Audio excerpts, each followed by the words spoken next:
Hello guys, welcome to Percy and Goddess Fiction.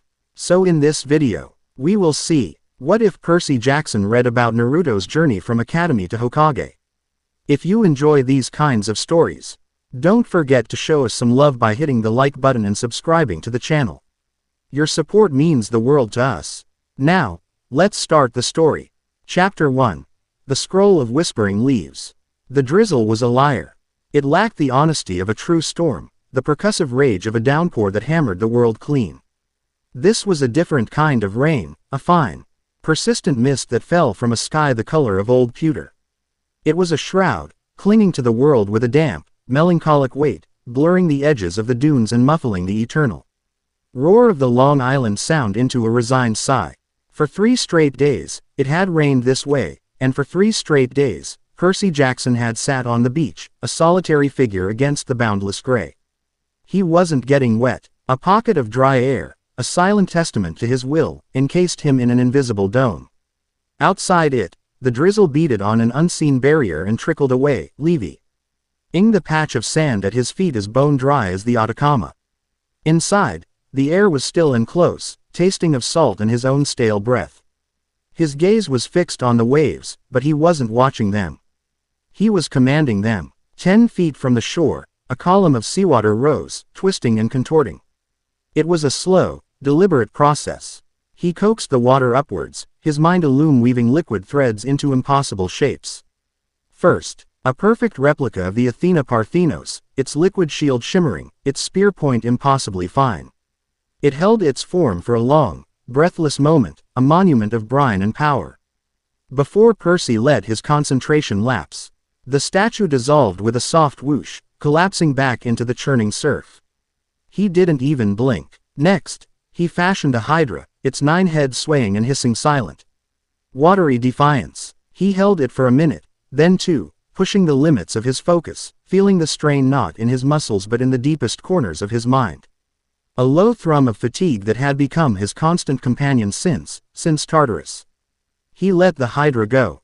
It vanished. This was his new routine. A pointless, Herculean effort in cosmic doodling. He could wrestle oceans, summon hurricanes, and speak to the creatures of the deep, but here he was, building sandcastles out of the sea itself because there was nothing else to do. The giant war was over. Gaia was sleeping. The giants were dust, and Olympus was saved. Again, the celebrations had been loud, the accolades grand, the relief palpable in every corner of their fractured world. But now, in the quiet aftermath, a different kind of monster had taken root inside him.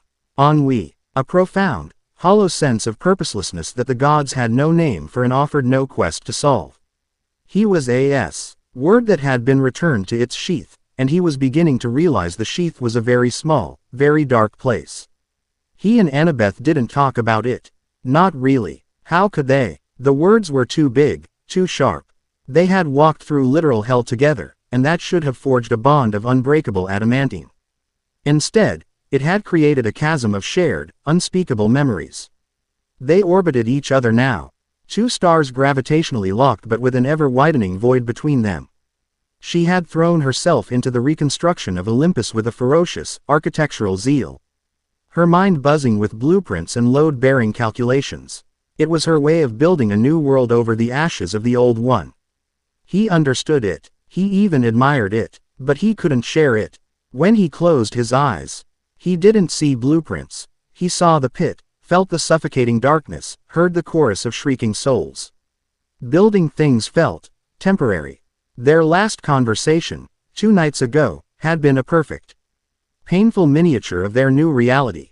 "We need to reroute the aqueduct around the new Hephaestus shrine," she'd said, not looking up from a massive scroll spread across the table in her cabin. Her gray eyes, usually so full of life and fierce intelligence, were narrowed in concentration, a smudge of graphite on her cheek. "Okay," he'd replied, leaning against the doorframe. "The gradient is too steep for a direct flow. I'm thinking a series of cisterns to manage the pressure." Sounds smart. She'd finally looked up, and for a second, he saw a flicker of the old Annabeth. A hint of frustration. "Percy, are you even listening?" "Yeah, cisterns. To manage the pressure," he'd parroted back. She sighed, a small, weary sound that did more damage than any blade. Right, well, I'll be up late, I know. And that was it. The conversation had ended. There was no argument, no anger, just the quiet, devastating acknowledgement of the distance. He was a creature of tides, of unpredictable, surging power. She was a builder, all angles and logic. They had held each other up through the storm, but in the calm, they were drifting apart. A flicker of movement at the edge of his vision. Down by the treeline where the soggy woods met the dunes, broke his concentration. The half-formed Pegasus of seawater he was crafting collapsed instantly. He didn't reach for Riptide. The feeling wasn't hostile. It was old, ancient. A woman stood there, small and unassuming. She was wrapped in a simple, gray traveler's cloak, the hood pulled low over her face. The persistent drizzle seemed to avoid her, sliding away from the fabric of her cloak as if it were repelled by a force far older than meteorology. She took a few steps forward, her feet making no sound on the wet sand. Percy remained seated, his posture relaxed but every fiber of his being coiled and ready. "A son of the sea god, playing with puddles," the woman said. Her voice was husky, layered with the echoes of 1,000 other voices. Like stones rubbing together at the bottom of a deep river.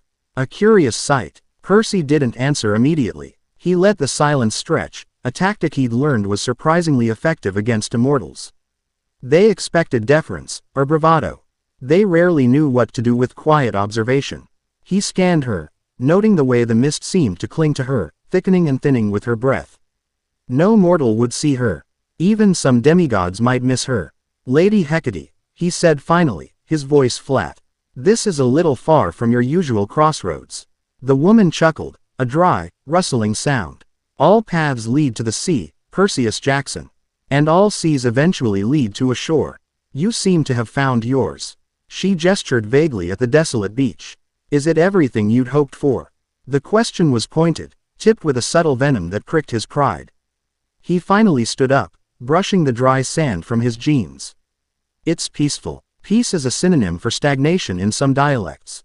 Hecate replied, taking another step closer. The air around her smelled of damp earth after a lightning strike, of petrichor and ozone. "You were forged in the crucible of war. A hero's purpose is not to find peace, but to create it for others." A subtle, but vital, distinction. "And I suppose you're here to offer me another war to fight. Another prophecy to fulfill." The bitterness in his own voice surprised him. Hecate pulled back her hood. Her face was ageless, her eyes the color of twilight, holding an unsettling depth that seemed to see not just him, but all the possible versions of him. All the paths he could have taken. "Prophecies are for those who need their paths illuminated," she said softly. "I am here because you are standing in the dark. And you have forgotten you can choose a direction yourself." From the folds of her cloak, she produced an object. It was a simple, unadorned scroll, bound with a plain leather cord. The parchment was old, yellowed at the edges. But it held no aura of power, no threatening hum of magic. It looked like something one might find in a dusty corner of a high school library. "What is it?" Percy asked, his eyes narrowed. "A story," Hecate said, holding it out to him. "About a different kind of hero. From a world that is not this one, yet is threaded to it in ways you cannot comprehend. He was a boy with a monster inside him. Hated by everyone, with a dream so large it was laughable." Percy frowned. "Sounds familiar. Does it?" Hecate's lips quirked into a faint smile. "You were a celebrated secret. A hidden prince of the seas. This boy was an open wound on the face of his village. You had friends who would die for you from the moment you arrived here. He had no one. You were given a sword of celestial bronze. He was given scorn and isolation. Your destinies may rhyme, Perseus, but they are not the same poem." He hesitated, his hand hovering over the scroll. "What's the catch? With you, there's always a catch. A price. The price is your time," she said, her smile fading into something more serious. "The price is your certainty. Everything you think you know about strength, leadership, and sacrifice will be challenged. It may break you, or it may reforge you into something more." He still didn't take it. "Why me?" "Because you have the power to shatter the world, but you lack the will to reshape it," Hecate stated. Her voice devoid of judgment. It was a simple, devastating assessment. "This story is about will. Unadulterated, unwavering, incandescent will. What you do with it is your own choice. That is the nature of a crossroads. She pressed the scroll into his hand. It was surprisingly heavy, the parchment cool and smooth against his skin. He curled his fingers around it, and Hecate gave a single sharp nod. There is a keeper, she said, her form already beginning to thin, the mist reclaiming her. A daughter of mine at this camp. Cassia Noctua. She will be your guide.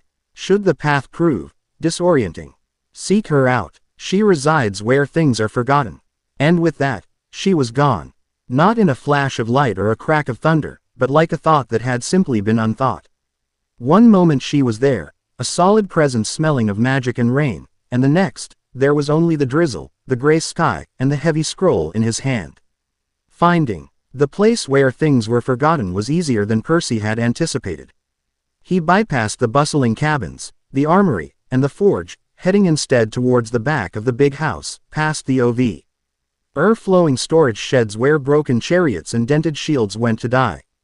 Tucked away behind a thicket of overgrown blackberry bushes, almost completely swallowed by ivy, was a small, windowless cabin that wasn't on any of the camp maps. It looked less like a building and more like a mossy stone that had sprouted from the earth. The door was old, weathered oak, with a bronze knocker shaped like a barn owl. He knocked. For a long moment, there was no answer, only the sound of the rain dripping from the ivy. He was about to turn away when the door creaked open a few inches. A pair of eyes peered out. They were a startlingly pale shade of lilac, and they seemed to absorb the dim light rather than reflect it. Yes, the voice was quiet, melodic, but held a note of profound caution. I'm looking for Cassia Noctua, Percy said. Hecate sent me. The name of her mother worked like a key. The door swung fully open. The girl standing there was small, barely 5 feet tall, with a cascade of ink-black hair that fell to her waist. She was dressed in simple, dark clothing that made her pale skin seem almost luminous in the gloom. She looked no older than 16, but her lilac eyes held the same unsettling, ancient quality he'd seen in her mother's.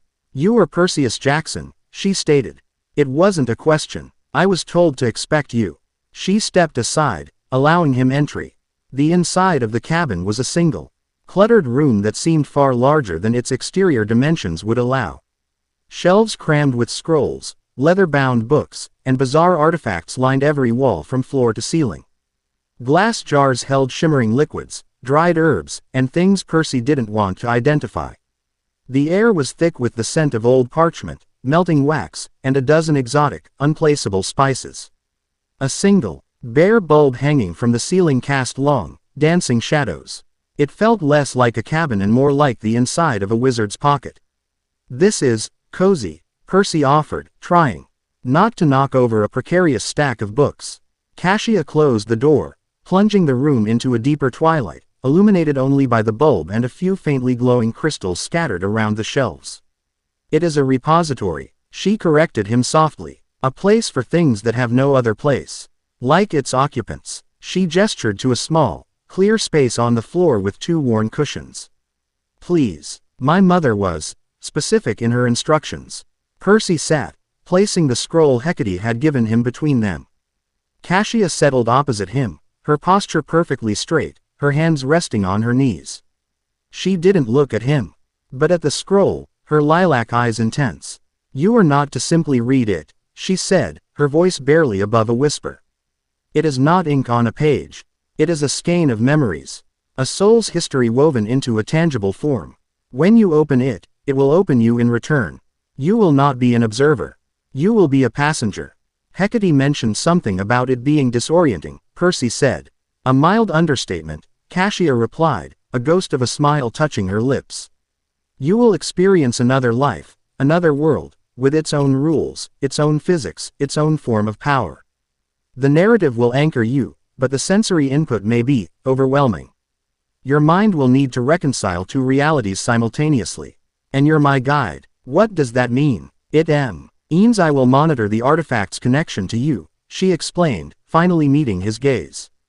Her eyes were unnerving, seeming to see the flow of energy around him. Should the experience prove too taxing, or should your consciousness begin to fray at the edges, I will sever the link. I am a failsafe. Comforting, Percy muttered. Safety is rarely comforting, she countered without missing a beat. It is merely necessary. Are you ready to begin? He looked at the scroll. He thought of the empty feeling on the beach, of the pointless water sculptures, of the widening gulf between him and Annabeth. He thought of Hecate's words. You have the power to shatter the world, but you lack the will to reshape it. Whatever this was, it couldn't be worse than the slow, quiet decay of his own purpose. Yeah, he said, his voice firm.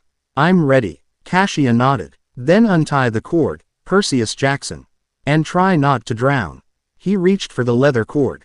The moment his fingers touched the knot, the bare bulb overhead flickered and died. The glowing crystals pulsed once, then dimmed, plunging the cabin into absolute darkness. He could feel a strange energy humming from the scroll, a low vibe. Ration that traveled up his arms and settled in his chest. He pulled the cord free. The scroll didn't unroll. It dissolved into motes of golden light in his hands. And then the world, his world, vanished. There was no sound, no sight, only a profound and absolute loneliness. It was a feeling so pure, so potent, it was a physical weight pressing in on him. This wasn't the isolation of the battlefield or the solitude of the sea. This was the deep, aching hollowness of a child who knows, with bone-deep certainty, that he is utterly alone in the world. Then came the senses, all at once, a chaotic flood. The smell of stale air and instant ramen. The sight of a small, messy apartment, milk cartons on the counter past their expiration date. The feel of a lumpy mattress beneath him. He, the boy, was lying in bed, staring at a ceiling with a water stain that looked vaguely like a frowning face. Percy's consciousness was a separate entity, a ghost tethered to the boy, seeing through his eyes, feeling his emotions. The boy's name echoed in his mind, not as a word, but as a concept, a brand, Naruto. Naruto sat up, his stomach growled. Percy felt the pang of hunger, sharp and familiar, but laced with a resignation that was entirely alien. For Percy, hunger was a temporary state, easily solved. For Naruto, it was a near-constant companion. He watched through the boy's eyes as he got dressed, pulling on a hideously bright orange jumpsuit. He felt the boy's flicker of pride in the ridiculous garment. It was loud. It made people look. It was a defiant scream of existence in a world that wished he would just disappear. They walked outside. The village was bright, vibrant, full of life. Wooden buildings, bustling streets, smiling faces. But the smiles vanished when they fell upon Naruto. Percy felt it like a physical blow. The sudden chill in the air, the averted eyes, the mothers pulling their children closer, the whispered insults that were meant to be heard. It's him. Stay away from him, sweetie. The demon brat, Percy, who had walked into camp half-blood and been claimed by one of the big three, who was respected, feared, and admired, felt the sheer, crushing weight of 1,000 hateful glares. He felt Naruto's reaction, a tightening in his chest, a hot flush of shame, and then, a deliberate, defiant act. Naruto grinned, a huge, obnoxious, ear-to-ear grin. He puffed out his chest and strutted, his hands locked behind his head, a perfect imitation of a boy who didn't have a care in the world. It was the most courageous act of self-deception Percy had ever witnessed. It was armor forged from pure defiance. The memories blurred and jumped. Percy was in a classroom, feeling Naruto's frustration at failing to perform a simple transformation jutsu, turning into a sloppy, malformed version of his teacher. Iruka. He felt the sting of the other students' laughter. He was there when Naruto defaced the massive stone faces of the village leaders, the Hokage, with paint. A desperate cry for attention that was met with fury instead of understanding. He felt the crushing disappointment of failing the graduation exam.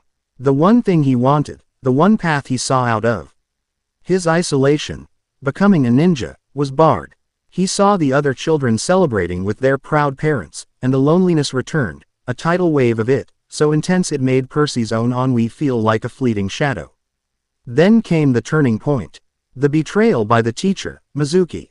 The desperate race through the forest to steal the forbidden scroll.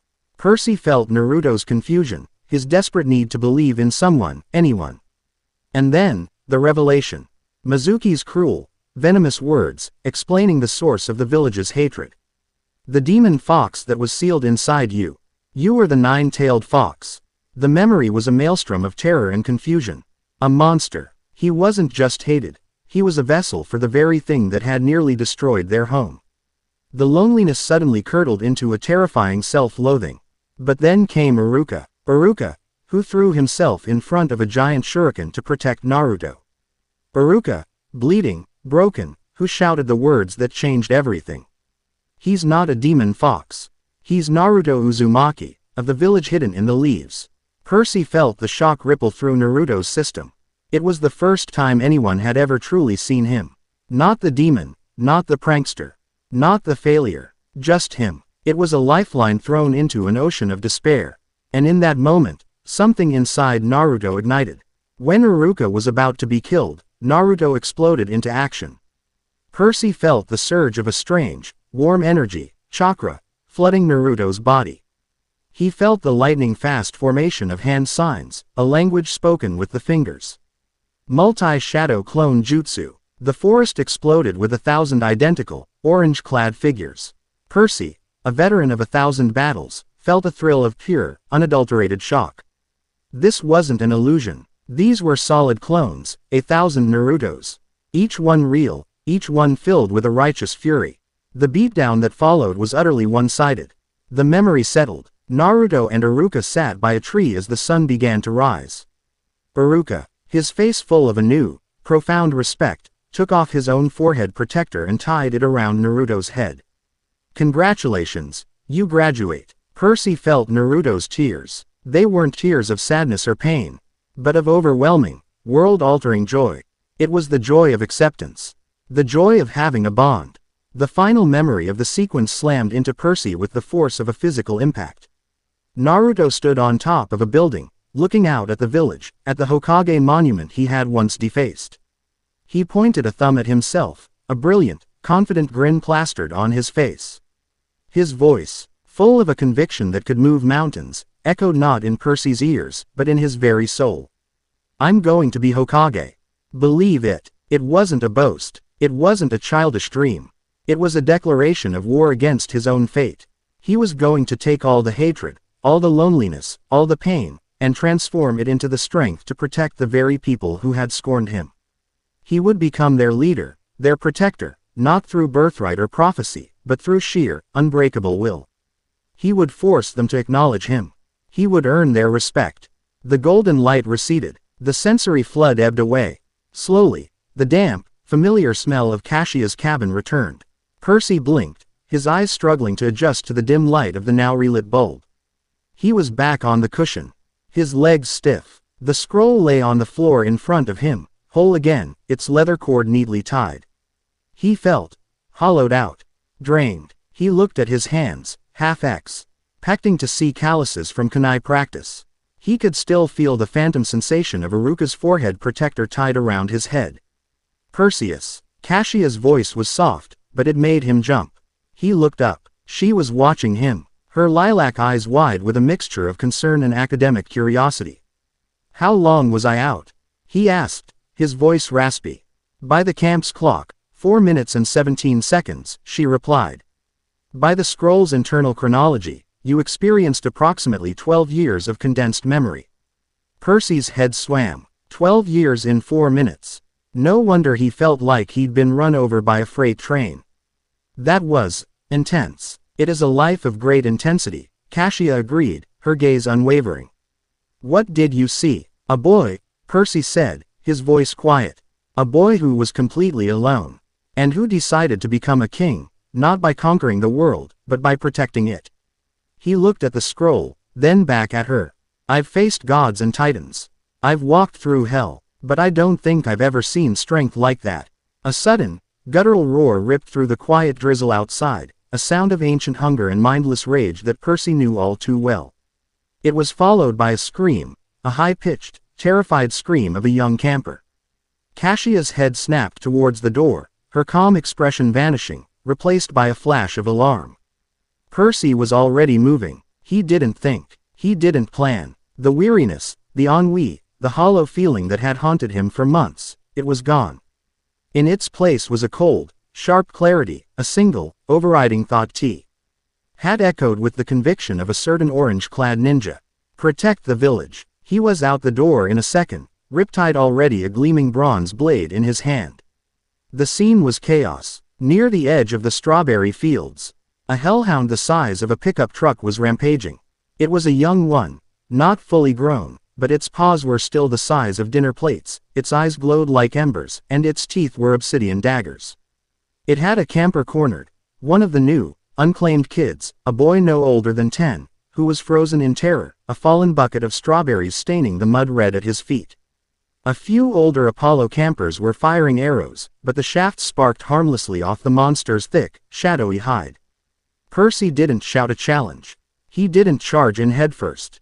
The memory of Naruto's tactical, explosive use of clones was fresh in his mind. Deception, diversion, overwhelming force applied at the critical moment. The drizzle intensified into a steady rain as if answering his subconscious call.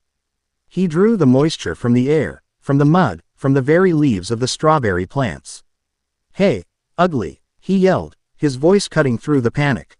The hellhound's fiery eyes swiveled to him.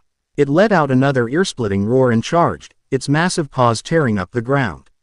It was fast, but Percy was faster. He didn't move from his spot. Instead, he thrust his free hand forward. From the muddy ground between him and the beast, 3 figures erupted. They were perfect, solid replicas of himself, formed from compressed water and mud, each one holding a shimmering, watery version of Riptide. The hellhound, not being the brightest of monsters, skidded to a halt, confused by the sudden appearance of 3 identical targets. It snarled, hesitating for a fatal second. That was the opening. Percy's 3 water clones charged, not at the beast's head, but at its legs, their attacks designed to harass and unbalance. As the hellhound swiped and snapped at the decoys, the real Percy moved. He wasn't a brawler anymore. He was a current, a silent, deadly flow of motion. He sidestepped the beast's clumsy charge, the wind of its passage ruffling his hair. He slid through the mud, coming up alongside the creature's massive flank. He could have just stabbed it, ended it with a single, brutal thrust. That was the old Percy.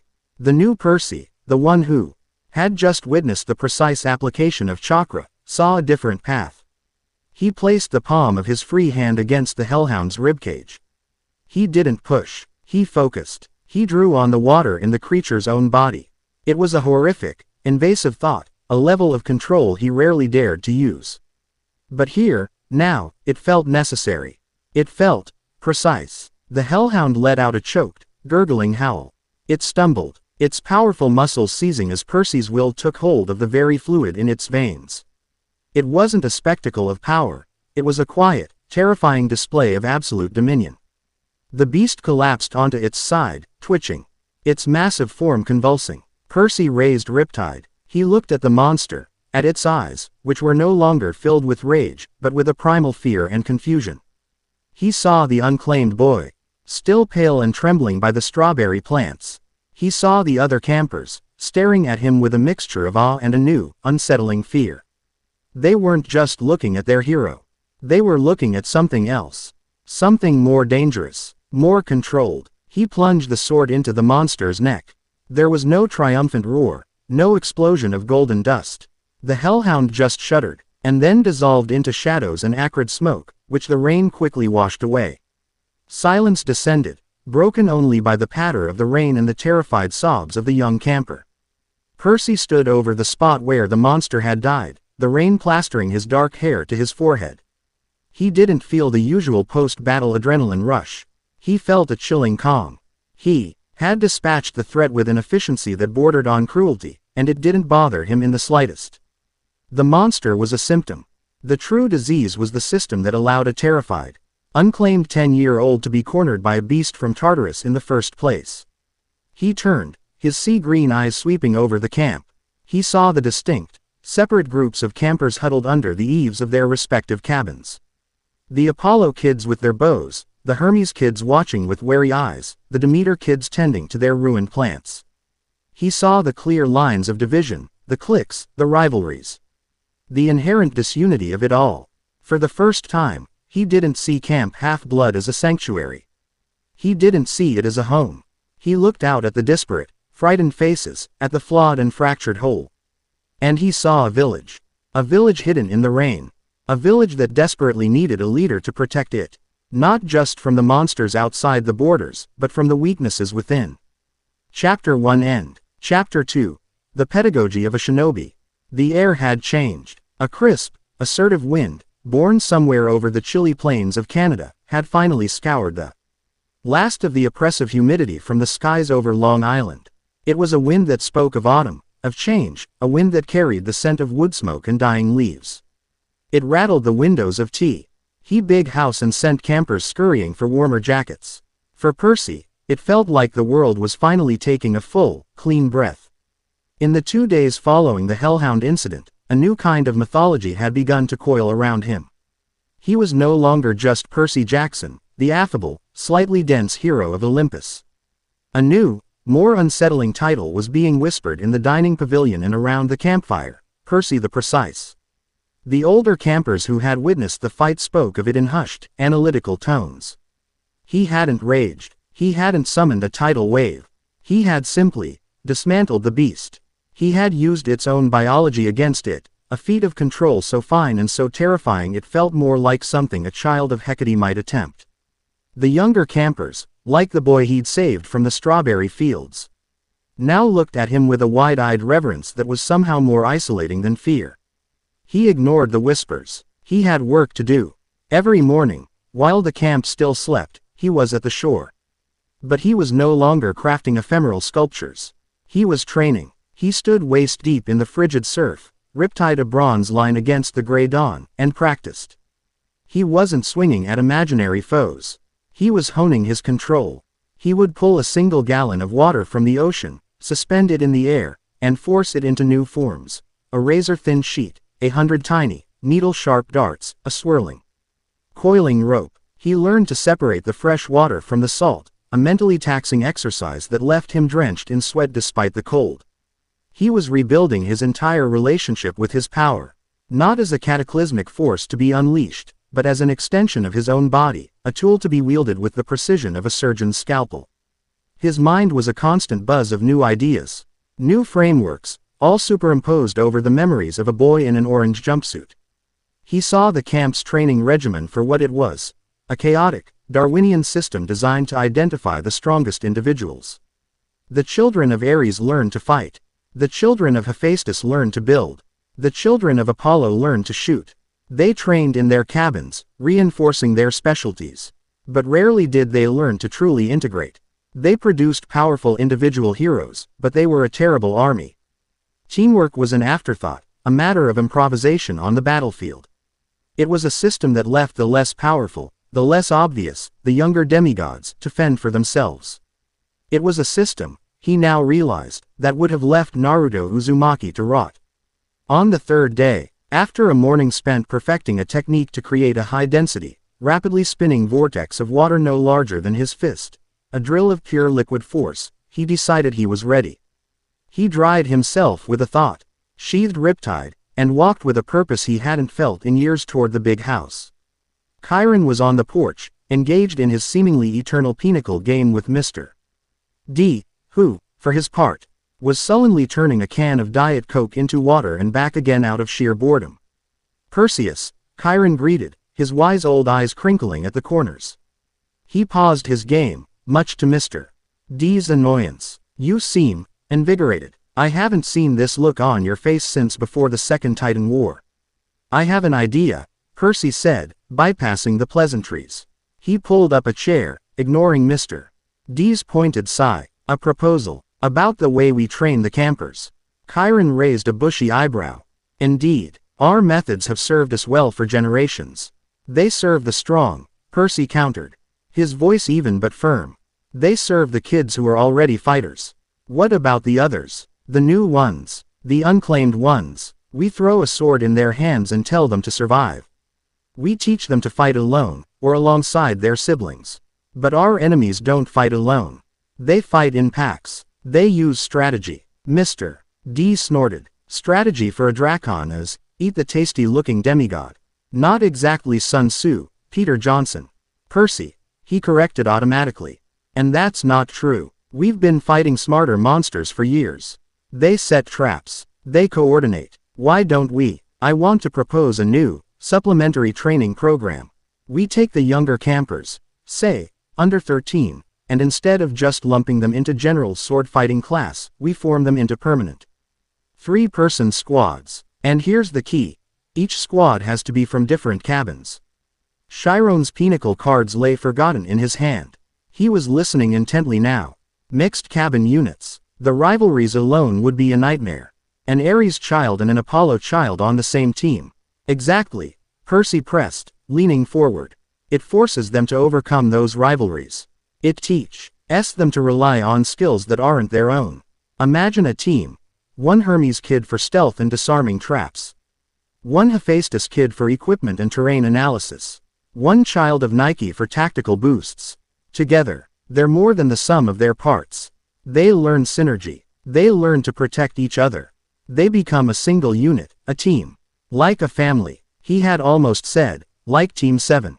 He caught himself just in time. Chiron stroked his beard, his expression thoughtful. The concept has military merit, of course. The ancient Greeks occasionally used mixed unit tactics, the sacred band of Thebes. In a way, but to implement it here, to break down cabin tradition, that is a monumental undertaking. Tradition is what you fall back on when you're out of ideas, Percy said, the words coming to him with a startling clarity. We need to evolve. We can't just keep fighting Gaia's war over and over. We have to prepare for the next threat by making our foundation stronger. And our foundation is them. He gestured out at the camp, where a few younger kids were half-heartedly sparring, their movements clumsy and uncertain. They're our village. We have a duty to make every single one of them as strong as they can be. Not just the ones who are born strong. The centaur stared at him, a deep, analytical look in his eyes. He saw the fire in Percy, the conviction. It was the same intensity he'd had when he'd emerged from the river Styx, but this time it wasn't fueled by invulnerability or rage. It was fueled by an idea. This is a radical proposal, Percy, Chiron said slowly. It will be met with significant resistance. You will have to make your case to the other senior counselors. Good, Percy said, standing up. When's the meeting? The rec room of the big house felt smaller, more crowded than usual. The ping-pong table that served as the council's main desk was surrounded by the senior counselors, a collection of the camp's most powerful and influential demigods. The air was thick with skepticism. Percy stood at the head of the table, feeling a dozen pairs of eyes on him. He laid out his plan again, this time with more detail. He spoke of specialized roles, of fostering inter-cabin dependency, of creating a more resilient and flexible generation of heroes. He spoke with a passion that made his hands move, sketching invisible diagrams in the air. When he finished, silence descended. It was broken, predictably, by Clarice Leroux. She leaned back in her chair, her arms crossed over the chest of her thick leather jacket, a sneer playing on her lips. So let me get this straight, Percy. She began, her voice a low growl. You want to take my warriors, the best fighters in this camp, and stick them on a team with some kid who can grow daisies and some other runt who's good at picking locks. You think that's going to make them stronger? It's not about making one Ares warrior stronger, Clarice, Percy said, keeping his cool. It's about making the whole team unbeatable. Your warrior is the spearhead. The Demeter kid can control the battlefield, create cover, set traps with roots. The Hermes kid can scout ahead, handle infiltration. Your fight doesn't have to worry about being ambushed, so they can focus on the attack. That's coward's talk, she spat. My cabin fights head on. We don't need to hide behind vines and sneak around like thieves. We meet our enemies face to face and we crush them. That's honor. That's strength. It's not a coward's tactic if it keeps you alive, interjected Connor Stoll from across the table, a glint in his eye. I, for one, think sanctioned thievery and sneaking sounds like a fantastic addition to the curriculum. Katie Gardner, head of the Demeter cabin, frowned. I don't like the idea of my siblings being used as battlefield landscapers. We're not just support troops for the Ares cabin. You wouldn't be, Percy insisted. You'd be controllers. You'd dictate the terms of the fight before it even begins. That's not support, that's command. He looked for an ally, his eyes instinctively finding Annabeth. She sat near the middle of the table, her blonde hair pulled back in a severe ponytail. She hadn't said a word. Her gray eyes fixed on him with an unnerving intensity, her fingers steepled in front of her. She looked like a judge about to pass sentence. Annabeth, he prompted, his voice softer. What do you think? She took a slow breath before speaking, and every counselor leaned in to listen. Her opinion carried weight. I think, she said, her voice cool and measured, that why? Oh, you are proposing a solution to a problem that doesn't exist. Our current system works. It has worked for decades. It's based on the principle of specialization, which is strategically sound. Each Hokage hones its innate abilities to their peak. When a threat arises, the camp mobilizes and the counselors, direct those specialized assets as needed. That's reactive, Percy argued. By the time we direct them, some kids might already be dead. My system is proactive. It builds synergy from the ground up. You're talking about completely restructuring our entire military and social doctrine based on a feeling you had, she countered. Her voice sharpening slightly. A stable defense, a functioning society, it needs a solid foundation, Percy. It needs structure, architecture. You can't build it on a whim. You're being emotional, not logical. The word stung. Emotional. It was her go-to criticism for him, the one that always made him feel like a dull, blunt instrument next to her sharp, calculating mind. But this time, it felt different. Wrong. This isn't a whim, Annabeth, he said, his voice dropping, becoming dangerously quiet. This is the most logical thought I've had in years. The strong protecting the weak isn't enough. We have to make the weak strong. What part of that isn't logical? Their eyes locked across the table. It wasn't just a debate about training tactics anymore. It was a collision of their two fundamental worldviews. Her world was built of stone and blueprints, of order and proven principles. His new world was built of people and bonds, of fluid, adaptable strength. They were speaking different languages. Clarice slammed her hand on the table, making the ping-pong balls jump. Enough of this lovey-dovey, power of friendship, garbage. You think your little plan works, Jackson? Prove it. Words are wind. Let's see it on the battlefield. What are you proposing? Percy asked, his gaze still fixed on Annabeth, who finally looked away. A predatory grin spread across Clarice's face. Capture the flag. Friday night. You take your system, I'll take mine. You scrape together whatever team of runts and misfits you want. I will assemble a team of the camp's best. My champions. We'll use the whole forest. No holds barred. If you win, you get your stupid trial program. If I win, you shut your mouth about this ever again and we go back to training warriors the way they're meant to be trained. Percy looked around the room. The challenge hung in the air, thick and heavy. He saw the doubt on most faces, the flicker of excitement on a few. He saw the cool, detached analysis in Annabeth's eyes. She thought he would lose. He thought of Naruto, grinning defiantly in the face of a village that hated him. He thought of the sheer, insane will it took to declare you'd lead the people who scorned you. This was nothing compared to that. You're on, Percy said, a slow, confident smile spreading across his face. Get your champions ready, Clarice. My runts are going to take you apart. The news of the challenge spread through camp like wildfire.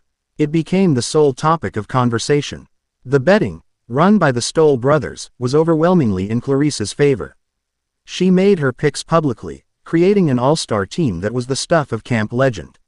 Sherman Yong from the Ares cabin, a berserker who fought with the subtlety of a runaway bulldozer. Pollux from the Dionysus cabin, whose control over vines could drive his opponents mad.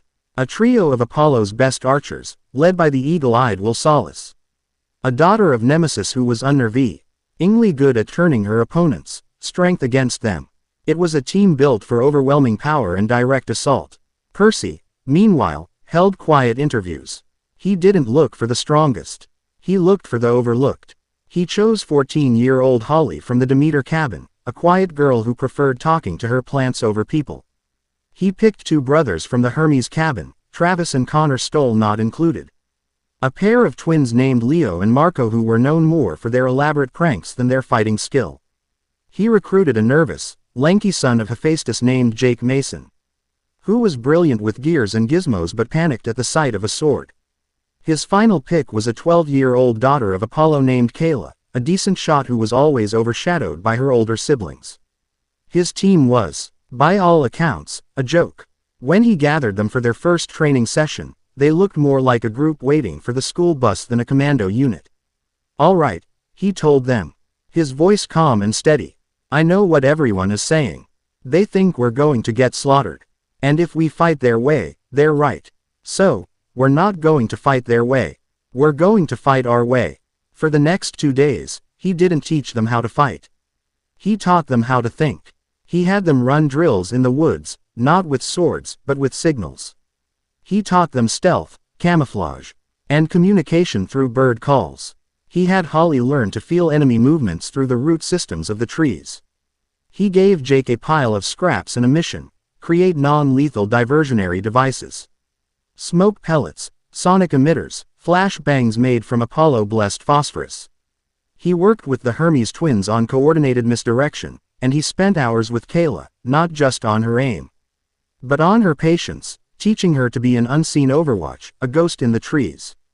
He was their Junin leader. He was their Kakashi. And slowly, miraculously, the 5 of them started to move and think like a single organism. On the afternoon of the game, just as Percy was running his team through a final strategy session, Chiron trotted over, his expression grave. "Percy, a moment. There is an envoy from Camp Jupiter requesting an audience." Percy frowned. "Now, can it wait?" "I'm afraid not. She is a praetor of the 12th Legion, and she seems to believe her business is urgent." Percy sighed and dismissed his team for a final rest. He followed Chiron to the big house porch, where a figure stood waiting, her back to them. She was tall and lean, dressed in a crisp purple Camp Jupiter t-shirt and worn jeans, but she wore them with the bearing of someone more accustomed to formal armor. A sheathed imperial gold gladius was belted at her hip. As they approached, she turned. She had sharp, intelligent features, a Roman nose, and dark, piercing eyes that seemed to take in everything at a glance. Her black hair was cut in a severe, practical bob. There was an aura of aristocratic confidence and disciplined power about her that was pure Rome. "Praetor Livia Aquila," Chiron announced. "This is Percy Jackson." Livia's eyes swept over him, and he felt like he was being scanned and catalogued. There was no warmth in her gaze, only assessment. "Jackson," she said, her voice a cool, clear alto with a precise, almost clipped enunciation. "I've read the reports on your service record. They are extensive." "Glad to be good reading material," Percy replied, his usual sarcastic defense mechanism kicking in. She did not smile. "I am here to formalize joint patrol jurisdictions in the interstitial territories. There have been reports of unusual blighted zones appearing, affecting local fauna and flora. Our augurs are concerned." Percy's mind flashed to the symbol Dryas had shown him. "We've seen it too." "Indeed," Livia said. "A conversation for after your local festivities, I believe. Chiron has informed me of the tactical demonstration you are about to undertake." She used the term, tactical demonstration, with a deliberate, almost ironic weight, as if, capture the flag, were a childish name for a serious military exercise. "Something like that," Percy said. "My understanding is that you are fielding a non-standard unit composition against a numerically and qualitatively superior force," Livia continued, her eyes narrowed slightly. "A fascinating, if unorthodox, strategic problem. I shall be observing. The outcome may prove illustrative." With a curt nod, she turned her attention to a map Chiron was unrolling, leaving Percy with the distinct impression that he was a bug being examined under a microscope by a very serious, very Roman entomologist. As dusk settled, the conch horn blew, signaling the start of the game. The forest was divided by the Camp Creek. Clarissa's team, the blue team, wore heavy bronze armor and carried massive shields. Percy's team, the red team, wore light leather armor and carried almost no weapons besides Percy's sword, Kayla's bow, and a few daggers for the Hermes twins. Their flag, a scarlet silk banner, was placed in a small clearing deep in their territory, guarded only by Holly, who sat at the base of a large oak tree. Her eyes closed in concentration. Clarissa's strategy was brutally simple. She left a few defenders at her flag and sent the rest of her forces, a thundering phalanx of bronze and muscle, on a direct charge across the creek. "Okay," Percy whispered into the enchanted conch shell that linked his team. "Phase 1. Go." Deep in the woods, to the far west, a series of Jake's sonic emitters went off, creating a cacophony that sounded like a dozen hellhounds. Simultaneously, the Hermes twins, Leo and Marco, broke cover, making a huge, noisy show of trying to cross the creek on the far flank. A diversion, Sherman Yong roared from the blue team's main force. It's Jackson. Don't fall for it. Straight ahead. Clarice, however, was no fool. Sherman, take half the force and crush that diversion. The rest of you, with me. We push through the center and take their flag in 5 minutes. It was exactly what Percy had counted on. The blue team split, as Clarice's main force charged into the woods. The ground before them suddenly erupted. Holly, her hands pressed flat against the earth a mile away, had been busy. A dense, thorny wall of blackberry bushes, thicker than concertina wire, shot up from the ground, creating a labyrinthine maze. The charging demigods crashed into it, cursing as they were ensnared. Phase 2. Percy breathed into the shell. From the trees above, Jake dropped his masterpiece, a handful of pellets that burst into a thick, cloying smoke that smelled faintly of sulfur and lemons. The blue team's formation dissolved into a coughing, disoriented mob. From the canopy, Kayla loosed a volley of arrows. They weren't aimed to kill or injure. They were custom-tipped by Jake with small, incredibly loud explosive caps. The arrows detonated among the enemy, creating chaos and panic. Clarice roared in fury. Forget the flag. Find Jackson. I want his head. And that's my cue, Percy muttered to himself. He broke cover, standing in the middle of the creek, riptide gleaming in the moonlight. Looking for me, Clarice. With a bellow of pure rage, she charged him, her massive electric spear, Maimer, crackling with energy. The rest of our team was still tangled in the thorns and smoke. This was now a duel. But Percy didn't fight, he flowed. Clarice lunged, and he used the creek's current to slide sideways, her spearhead hissing past his ear. She swung, and he dropped, letting the water cushion his fall, before rising up behind her.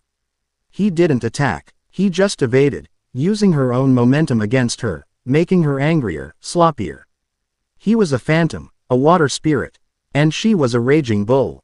While the entire blue team, now regrouped, was focused on the spectacular duel in the creek, no one noticed a small, shadowy figure detach from the chaos on the western flank. Leo, one of the Hermes twins, had used his brother's diversion as cover. He moved through the woods like a ghost, his footsteps silent.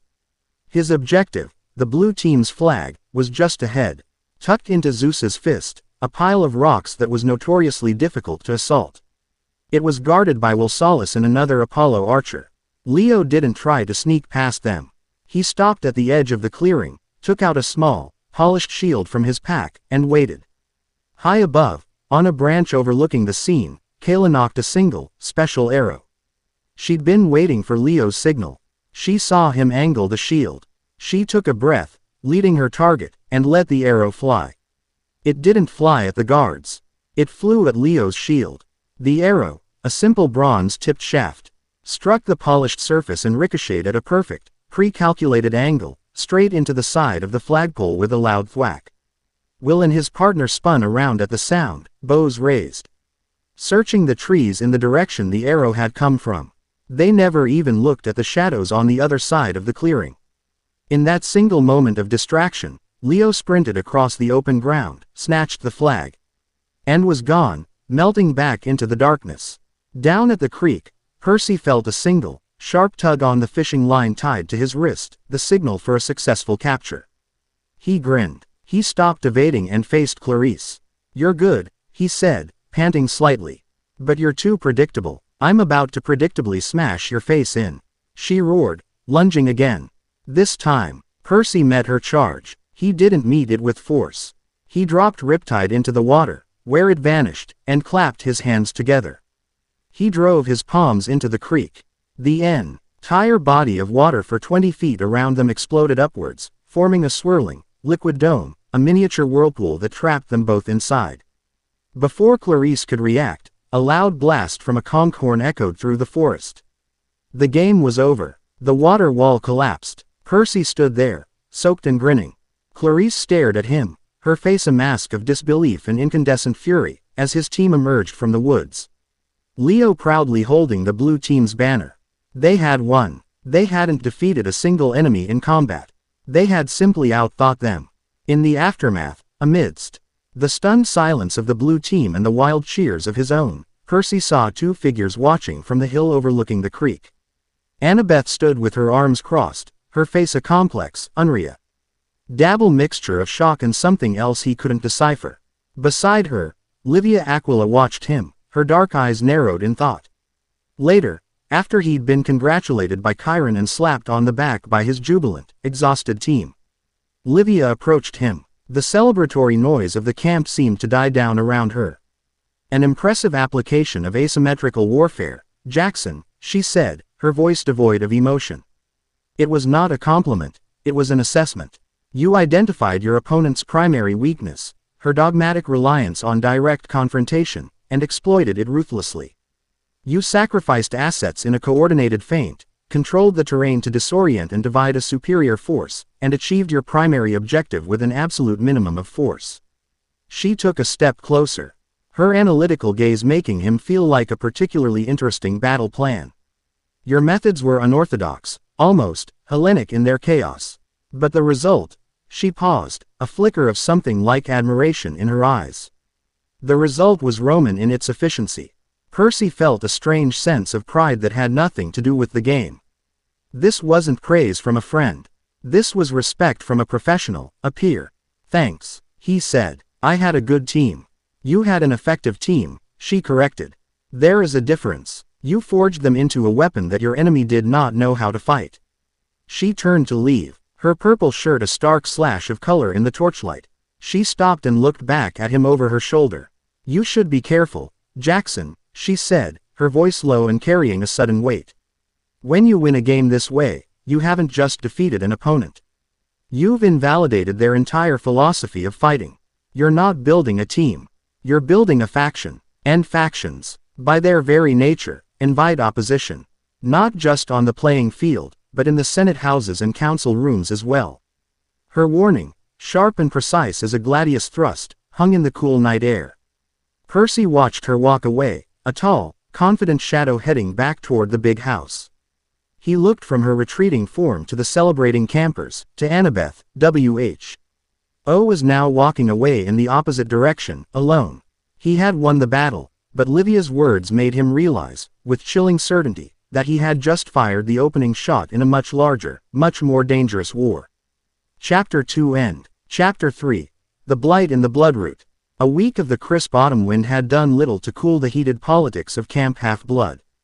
Percy's victory in the capture the flag game had not, as he'd naively hoped, united the camp behind a new idea. It had driven a wedge deep into its foundations. The younger campers, the overlooked and underestimated, now walked with a new confidence. They flocked to Percy's experimental training sessions, their eyes bright with a potential they'd never been allowed to explore. The older campers, the traditionalists, watched with suspicion. Clarice and the Ares cabin were openly hostile, treating Percy's squads with a seething contempt that promised future violence. Annabeth remained distant, her silence a louder condemnation than any of Clarice's insults. She was observing, analyzing, and her lack of endorsement was a powerful political statement. Percy was a rogue element, and his faction, as Livia had so astutely named it, was growing. He was in the middle of teaching Holly and Jake a basic two-person stealth exercise near the woods when Chiron approached, his expression more grave than usual. Percy, the centaur said, his voice a low rumble, a moment of your time. We have received a priority communication from Praetor Aquila. Percy dismissed his students, who scurried away, whispering excitedly. He followed Chiron to the big house, where a shimmering iris message floated in the air above the pinnacle table. The image showed Livia Aquila's sharp, intelligent face, framed by the leather straps of Roman field armor. The background was out of focus, but he could make out the dark, ominous shapes of a forest at twilight. Her expression was grim. The blight spreads faster than our fawns can track, she was saying. Her voice tinny through the magical connection. This is the third major zone we have identified in the last month. This one is in the Sierra Nevada. The pattern is consistent.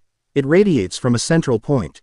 It kills all flora and fauna, and it leaves behind a magical signature that our augurs describe as anathema. The image wavered, and Livia angled her perspective to show him what she was seeing. It was a swath of forest that looked like a black and white photograph dropped into a world of color. The towering sequoias were leached of their vibrant red, turned a sickly, corpse-like gray. The ground was carpeted not with pine needles, but with a fine, dark dust. There was no sign of life. "We saw something similar here," Percy said, his stomach tightening. "A few months ago. A curse affecting the forest." "This is no simple curse, Jackson," Livia's voice crackled.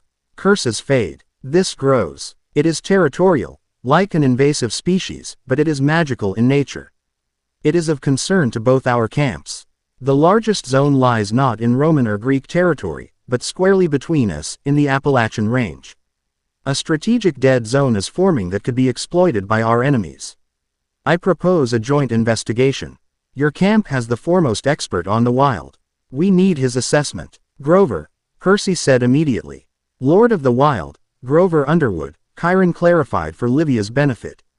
"An excellent suggestion. His empathy with nature will be our most valuable tool." "Agreed," Livia stated, with no room for argument. "My patrols will secure the perimeter of the western zones. I expect a full report from your investigation within the week. Do not fail." Aquil out. The image dissolved, leaving a lingering scent of ozone and pine needles in the air. Chiron turned to Percy. "It seems your new ideas about inter-camp cooperation are about to be put to the test sooner than you thought." "This isn't about factions or training squads," Percy said, his eyes still fixed on the space where the dead forest had been. "This is different. This is wrong." "Indeed," Chiron said heavily. "I shall summon Grover. He was tracking a population of rare wood nymphs in the Catskills. He will not be pleased to be pulled away, but this is a priority one threat to his domain."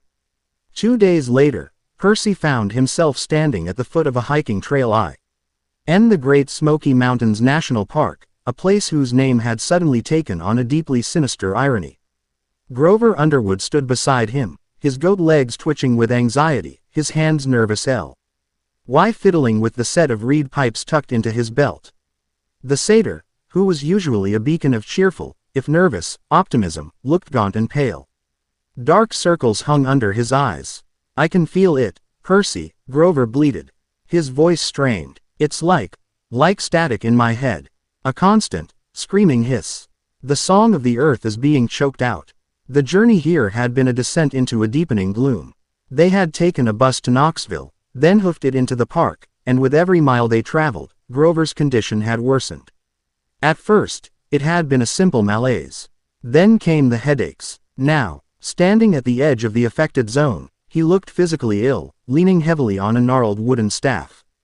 The air here was the first sign that something was deeply unnatural. It was cold, far colder than the sunny autumn day should allow, and carried a cloying, sickly sweet smell of rot and damp earth, but with a sharp, metallic tang underneath, like old blood. The forest before them was a wall of silence. There were no chittering squirrels, no chirping birds, no hum of insects. There was only the rustle of a faint, cold breeze through dead leaves. It was the most unnerving sound Percy had ever heard. "Stay close," Percy said, uncapping Riptide. The celestial bronze blade seemed to hum with a nervous energy, its light pushing back against the encroaching shadows. "Whatever is in there, it's not friendly." They stepped past the Park Service sign and into the blight. The change was immediate and absolute. The vibrant greens and golds of the autumn foliage gave why to a monochromatic palette of gray and black. The mighty oaks and maples that should have been a riot of color were skeletal and brittle, their bark peeling away to reveal wood the color of ash. The leaves underfoot didn't crunch. They crumbled into a fine, greasy dust. Grover stumbled, letting out a pained cry. "It's so loud," he gasped, clutching his head. "The silence is a scream." Percy put a steadying hand on his friend's shoulder. "I don't hear anything." "You're not listening with the right ears," Grover moaned. "Every tree, every plant, every inch of soil is in agony. They're dying, and they're terrified."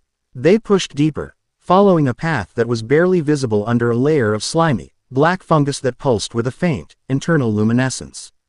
The veins in the fungus seemed to follow a pattern, all converging deeper into the forest, like iron filings drawn to a magnet. It was the only thing that seemed to be thriving here. Percy knelt, examining a stream that cut across their path. The water should have been crystal clear. Instead, it was thick and black, like crude oil, with a rainbow sheen on its surface. He dipped the tip of Riptide into the liquid. The blade sizzled, and a puff of acrid smoke rose from the water. "This isn't just poison," Percy murmured. He closed his eyes, extending his senses, his very essence, into the water. It was a skill he'd practiced, a way of feeling the currents. The life within a body of water. He expected to feel a chemical taint, or perhaps a magical curse. What he felt was a void. An active, aggressive nothingness. It was a presence that didn't just kill life. It unmade it. It was pure entropy, a sucking vortex of anti-life that actively fought back against his own vibrant, sea-born energy. The effort to just touch Chi with his mind sent a jolt of icy cold through him, and he recoiled as if burned. "This is primordial magic," he said, his voice grim. "The kind of stuff that existed before the gods." Grover looked at him, his pupils dilated with fear. Like Tartarus. "Worse," Percy said. "Tartarus is a place, a consciousness. This is a weapon." They walked for what felt like hours, the oppressive silence and the uniform dead landscape creating a disorienting, timeless effect. The black-veined fungus grew thicker, covering the ground and climbing the trunks of the dead trees in pulsing, cancerous growths. Percy kept his senses on high alert, but there was nothing to sense. No monsters lurking in the shadows. No ambushes waiting. The threat wasn't something hiding in the forest. The threat was the forest. They found the epicenter at the bottom of a deep, bowl-shaped hollow, a place that must have once been a lush, sacred grove. In the very center stood a tree that dwarfed all others. It was an ancient oak. A true titan of the woods, its trunk as wide as a cabin, its branches reaching for the sky like the arms of a pleading god. Or, they would have, if it weren't completely petrified. The tree was solid gray stone. Its bark a cracked, lifeless husk. The pulsing, black fungus was thickest here, forming a massive, throbbing tumor around its base. This was the heart of the sickness. "By the great god Pan," Grover whispered, his voice trembling with a mixture of horror and reverence. This was a great oak. A nexus of life for this entire mountain range. To kill a tree like this, whatever started this, it started here. Percy said, his hand resting on the hilt of his sword. He scanned the clearing, his eyes narrowed.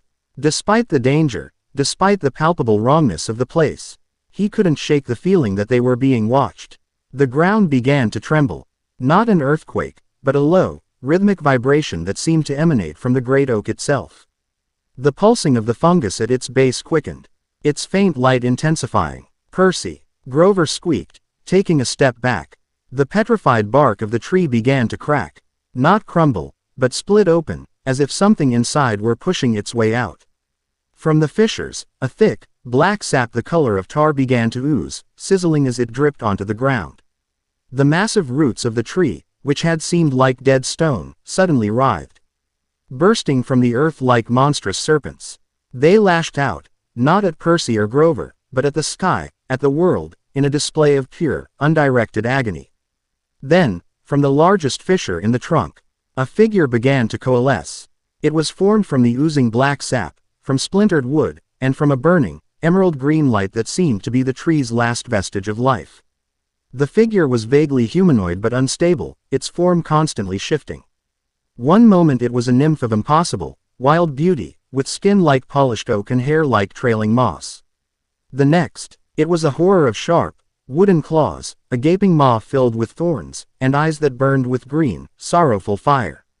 "You," the voice boomed, a sound that was both the creaking of ancient breaking boughs and the roar of a consuming fire.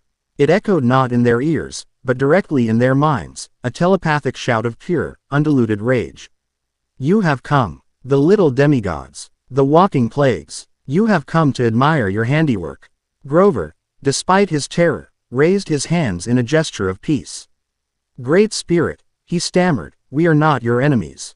I am Grover Underwood, a satyr of Pan. We came to help." The creature laughed, a horrifying, splintering sound. "Help, your kind knows only how to take. You take the wood for your ships and your fires. You take the stone for your cities. You carve your paths and your borders across the skin of the world. Your very wars poison the soil and choke the streams with the blood of your kinfolk. You are a disease. This, its monstrous form gestured with a claw of splintered wood to the dead forest around them.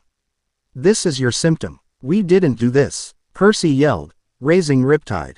The blade seemed to glow brighter in response to the spirit's dark energy. We're here to find out who did. Lies. The spirit shrieked, its form solidifying into its more monstrous aspect. A demigod planted the seed of this sickness. I felt it, the stench of your mortal half, the arrogance of your divine. It was one of you. You are all the same. And you will all return to the soil as rot. The roots around the great oak surged towards them. They weren't just roots. They were tentacles of petrified wood, sharp and hard as stone, moving with a terrifying speed. Grover yelped and scrambled back.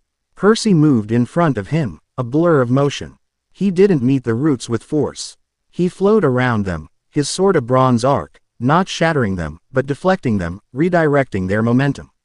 It was a purely defensive dance. He could feel the spirit's pain in every strike, the desperate, agonized force of a being trapped in a dying body. This wasn't a monster to be slain. This was a victim. He thought of Naruto, facing the rampaging Shukaku. The one-tailed beast. He hadn't seen an enemy to destroy. He'd seen a lonely, angry creature trapped by hatred. He had reached out, not with a blade, but with a fist bump, an act of insane empathy.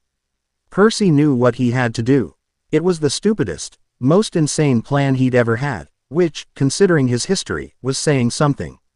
Grover, get back, as far as you can. He shouted over the din of the thrashing roots. What are you going to do? Grover cried. Something stupid. Percy dodged a final, crushing blow from a massive root, then did the one thing the enraged spirit would never expect. He sheathed Riptide. He held up his empty hands and sprinted, not away from the tree, but directly towards it. The spirit, which identified itself in his mind with a name of rustling leaves and deep earth, Dryas, hesitated for a fraction of a second, its assault faltering in confusion.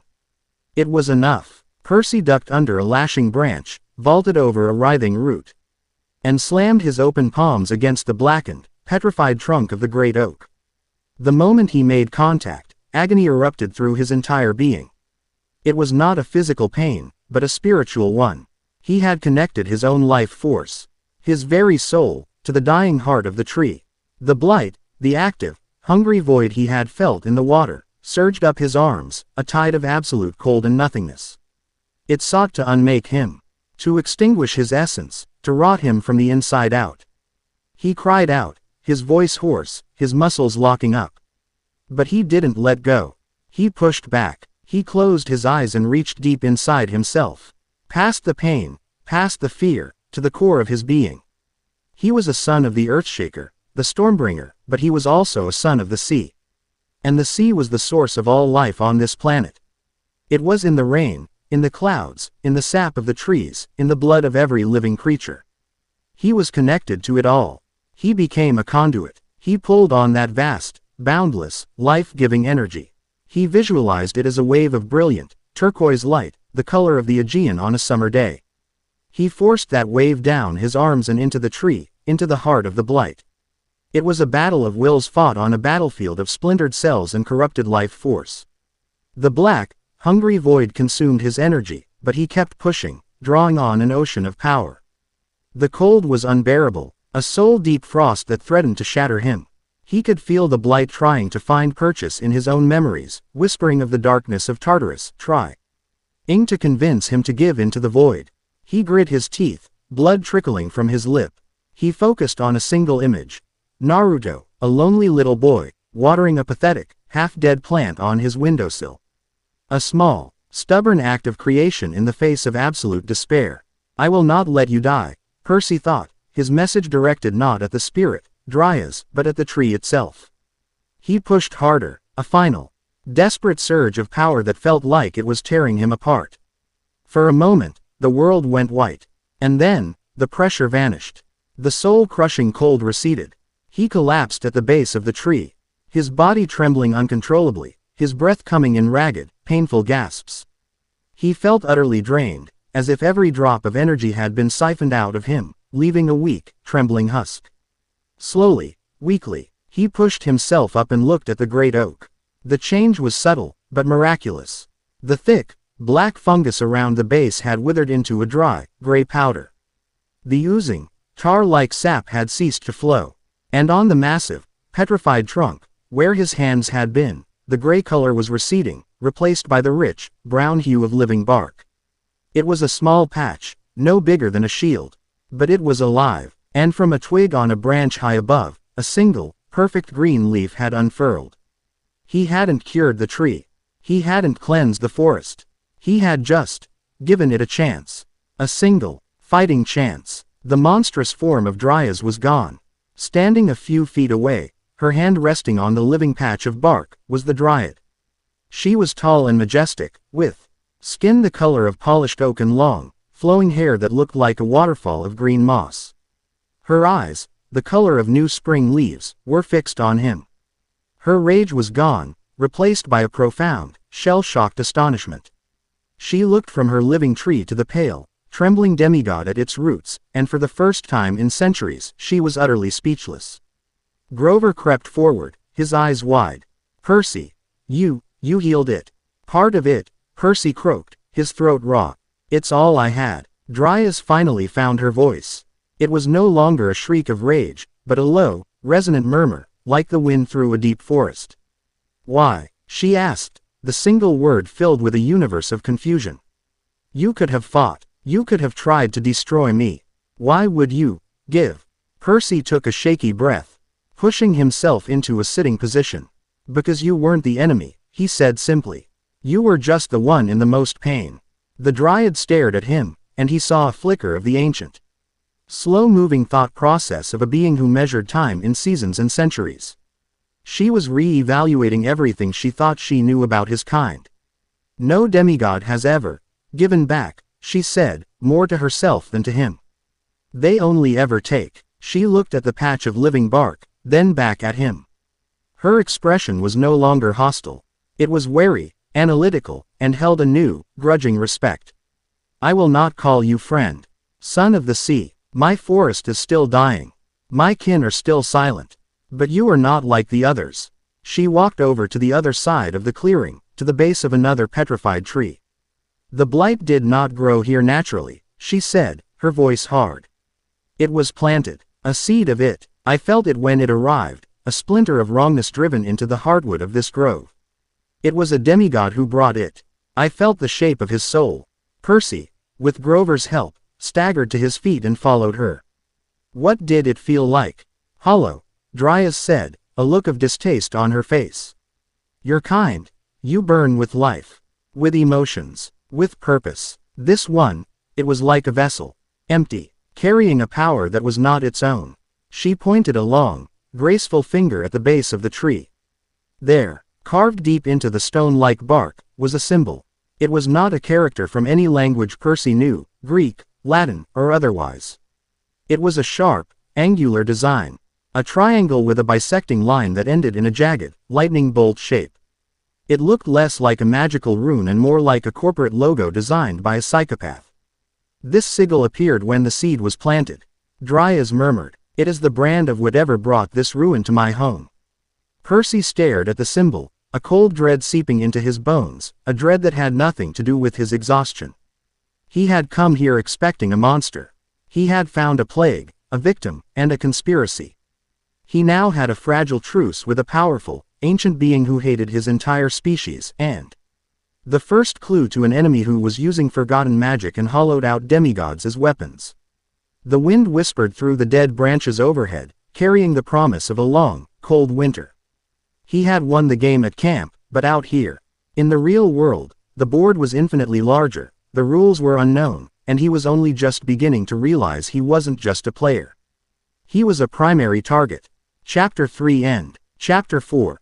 The Aegis Initiative. The week after their return from the blighted forest was one of tense, frustrating research. The angular symbol Percy had seen carved into the petrified wood became an obsession. He, Chiron, and a visibly recovering Grover spent days poring over every scroll and codex in the big house library. They found nothing. The sigil didn't belong to any known mythological pantheon. It wasn't a curse mark from the underworld, a Cyclopean forge mark, or a rune from the forgotten Norse Eddas. It was alien, its sharp, clean lines feeling unnervingly modern. As if it had been designed by a graphic artist rather than a sorcerer. Annabeth, in a rare moment of shared purpose, had spent an evening applying her own formidable intellect to the problem. He had cross-referenced architectural motifs, ancient geometric languages, and even Atlantean star charts. She, too, found nothing.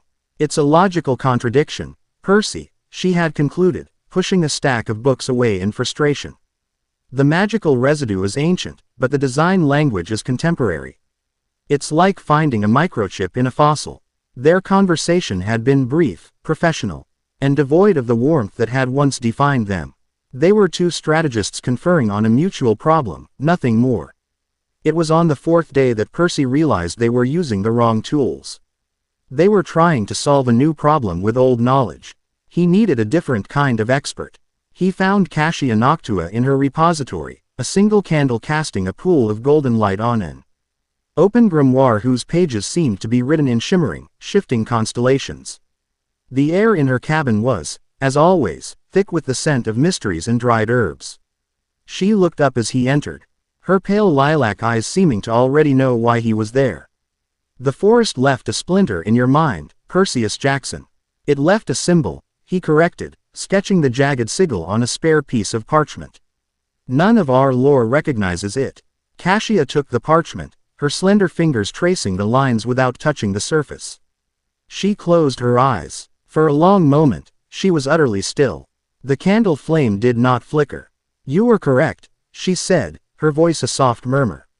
You are searching a library for a word that has not yet been invented.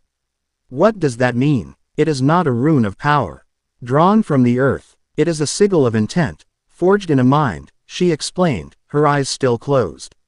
The distinction is critical. A rune borrows power. A sigil directs it. This is a fusion. The magical principles it employs are ancient, chaotic, primordial, but the framework, the symbolic structure, it is based on principles of data flow. Of circuitry. It is a new school of thaumaturgy. One that weds the arcane to the technological. Percy stared at her. Magic and technology. A dangerous and volatile combination, she affirmed, opening her eyes. A faint silver light swirled within their lilac depths. The one who carved this sigil left a trace, an echo. Faint, but the intent behind it, it is cold. A purpose like forged steel. It is connected to a place. A great deal of electricity. A river of data. A tower of glass and steel that hums with a power that is not entirely mortal. Can you find it? Cassia's lips curved in a slight, mysterious smile. The mist is a veil. But the modern world has its own all-seeing spirit. It is called the electric grid. And it whispers everything to those who know how to listen. She placed her palm over the drawing. The lines on the parchment glowed with a brief, intense blue light. There, a nexus of power and information in Boston, Massachusetts. A corporation called Elysian Solutions. The echo is strongest there. But be warned, Perseus. A place that weds magic and technology so closely is likely to have defenses that are hybrid in nature. Your sword may not be enough. Boston was drowning, a monster of a thunderstorm, which Percy suspected had been subconsciously drawn to his own foul mood, had descended upon the city. Rain came down in solid, wind-driven sheets, turning the streets into churning gray rivers. Lightning spider-webbed across a bruised purple sky, followed an instant later by cracks of thunder that were so loud they shook the city in its foundations.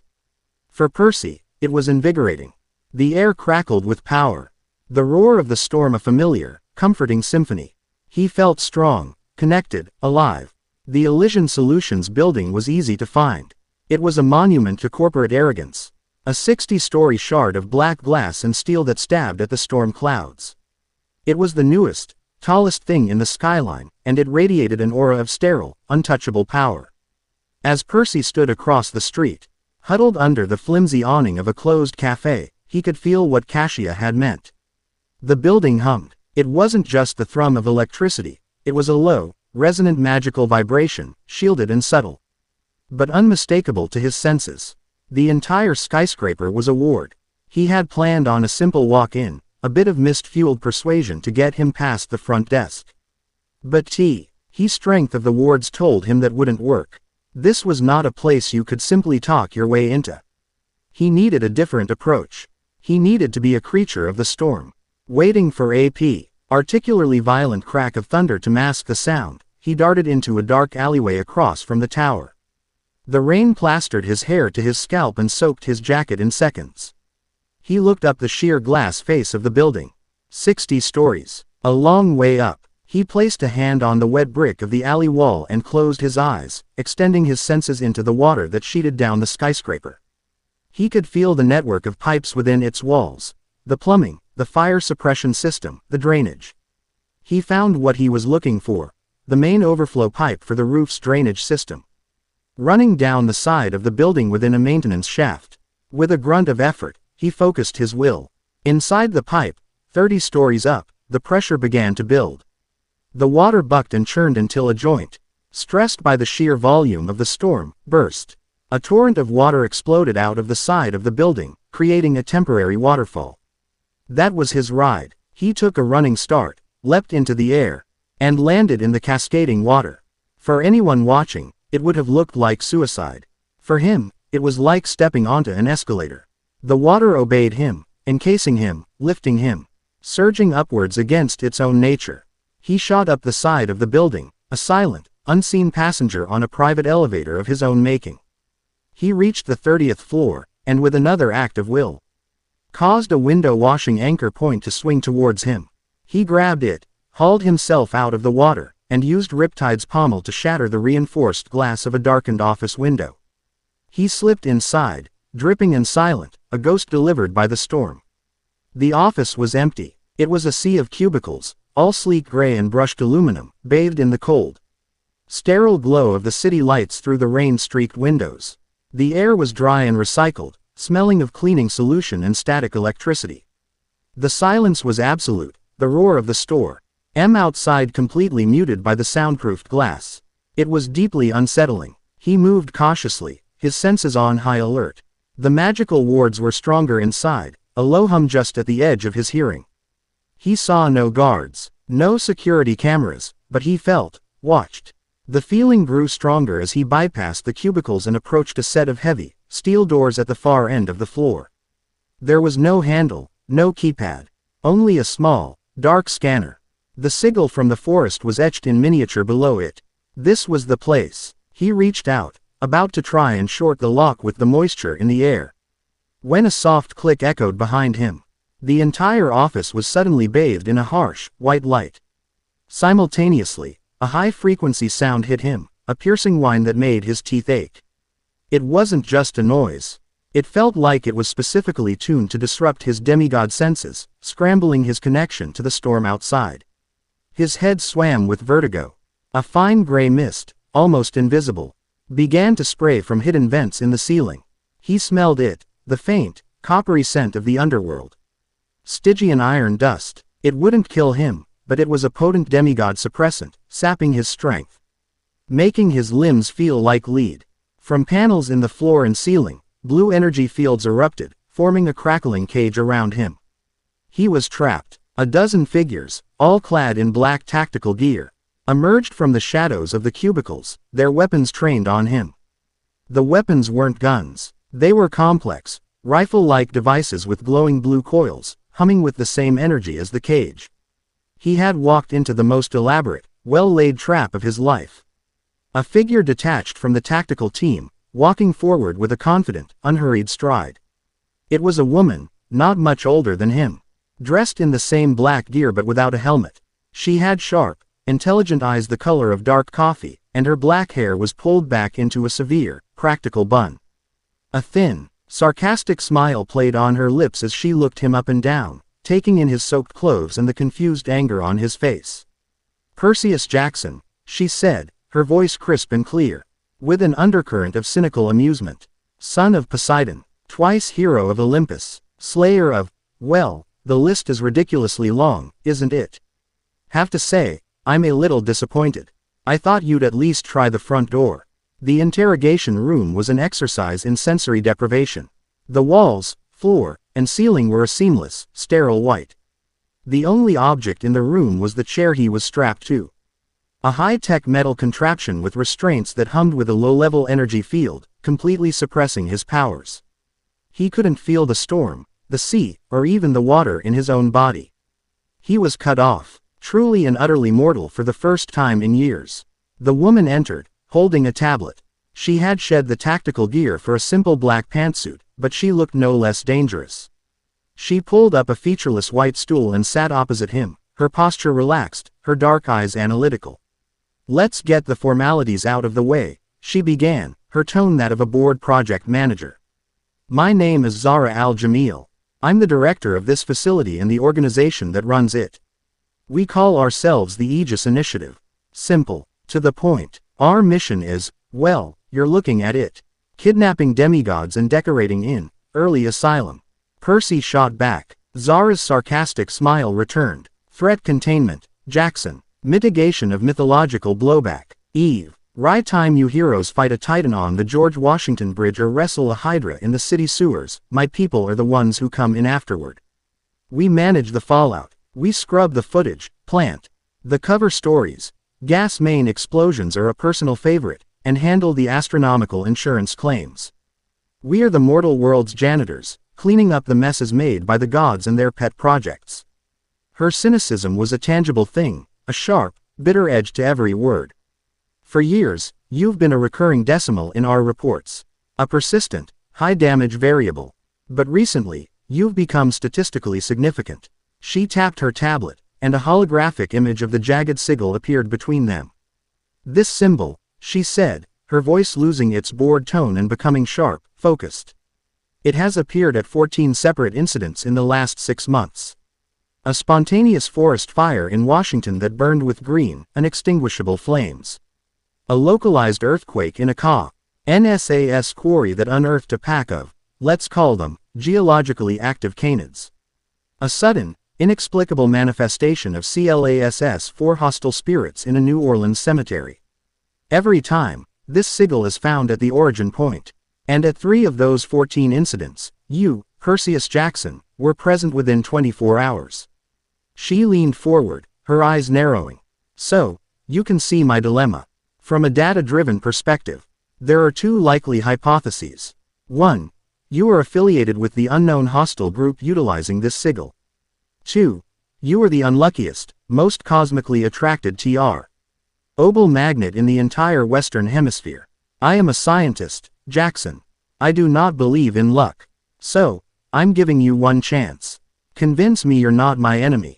Percy met her gaze, refusing to show any sign of the weakness or disorientation he felt. He had been interrogated by gods, by titans, by monsters. A mortal with a tablet didn't scare him. "First off," he said, his voice a low, dangerous calm. "You can drop the tough girl act. You've done your homework, I'll give you that. But you're amateurs playing in the big leagues. You think you're the first mortals to try and put a leash on our world. It never ends well. We're not trying to put a leash on it," she countered smoothly. "We're building a wall, to protect our world from yours." "There's no wall big enough," Percy scoffed. "You can't separate them, not anymore. That sigil you're so proud of finding. I saw it in a forest that was being murdered by primordial magic. Magic your little stun guns and fancy chairs wouldn't last a second against. The people using it are demigods, a faction that wants to tear down the entire system. Gods, mortals, all of it. They're called the Unclaimed." He decided to use the name he'd heard in his own thoughts. It felt right. Zara's expression didn't change, but he saw a flicker of something in her eyes. Interest. The Unclaimed. A working title. We've been calling them the Forsaken. Go on. They're the ones you should be worried about, Percy said, pressing his advantage. While you've been busy building your little clubhouse and tracking me, they've been setting the whole board on fire. I'm not working with them. I'm hunting them. A convenient narrative, Zara said, though her conviction seemed to waver slightly. But you have no proof. And you have no idea what you're dealing with. Percy shot back, his voice rising. You think this is about data points and insurance claims. You're tracking a hurricane with a weather vane, and you've just managed to kidnap a thundercloud. You have no idea what's coming. Before Zara could reply, the world went red. A blaring alarm echoed through the room, and the sterile white walls flashed with crimson emergency lights. A synthesized voice, devoid of panic, echoed from a hidden speaker. Warning. Level 5 containment breach. External assault detected on levels 28 through 32. Hostile entities are on the floor. Repeat. Hostile entities are on the floor. Zara was on her feet in an instant, her cynical calm replaced by a cold, professional urgency. She tapped a comms unit in her ear. Sit rep. Now. A voice, tinny and filled with static and the sounds of combat, replied. Director. They're tearing through us. Our kinetic barriers are holding, but it's like magic. Spells. They just walked right through the west wall. They're heading for the vault. Lock it down. Deploy Omega Protocol, Zara commanded. She looked at Percy, then at the flashing lights, her mind clearly processing 1,000 tactical variables a second. He saw the moment the calculation resolved in her eyes. A power surge from a nearby explosion caused the lights to flicker and die, plunging the room into darken. For a second before the red emergency strobes kicked back in. In that second, the hum from Percy's restraints died. The connection to his power came rushing back like a tidal wave. He could feel the thunderstorm raging outside, a symphony of power waiting for its conductor. He tested his bonds. They strained. New hypothesis, Jackson, Zara said, her voice tight as she drew a sleek, "Hi Caleb." Pistol from a holster he hadn't noticed. You were the bait. The door to the interrogation room exploded inwards, not with a bang, but with a sickening crunch, as if it had been peeled open like a tin can. Two figures stood in the doorway, silhouetted against the chaos of the hallway. They were demigods, clad in dark, mismatched armor, their eyes glowing with a faint, unhealthy light. One held a wicked-looking axe that crackled with dark energy. The son of Poseidon, the axe wielder hissed, his voice layered and distorted. The master wants him. The asset is a bonus. Zara didn't hesitate. She opened fire, her pistol barking 3 times. The rounds, Percy noticed, glowed faintly. Celestial bronze-tipped, jacketed rounds. Clever. One of the demigods grunted as a round hit his shoulder, but it didn't stop him. With a roar, Percy flexed his shoulders, channeling the raw, furious energy of the storm outside. The high-tech restraints, already weakened by the power surge, shattered with a scream of tortured metal. He was free. Truce. Zara yelled over the gunfire as she dodged a swing from the second intruder. Help me secure the asset and get my people out, and we can go back to being ideological enemies tomorrow. Percy grinned, a wild, fierce expression. Deal. The hallway was a war zone. Zara's black-clad Aegis operatives were holding a defensive line, their advanced rifle. Firing glowing rounds that forced the unclaimed attackers to take cover. But the intruders were relentless. They used short, sharp bursts of chaotic magic, bolts of pure kinetic force that shattered the agent's energy shields. Waves of darkness that snuffed out the lights and caused momentary terror.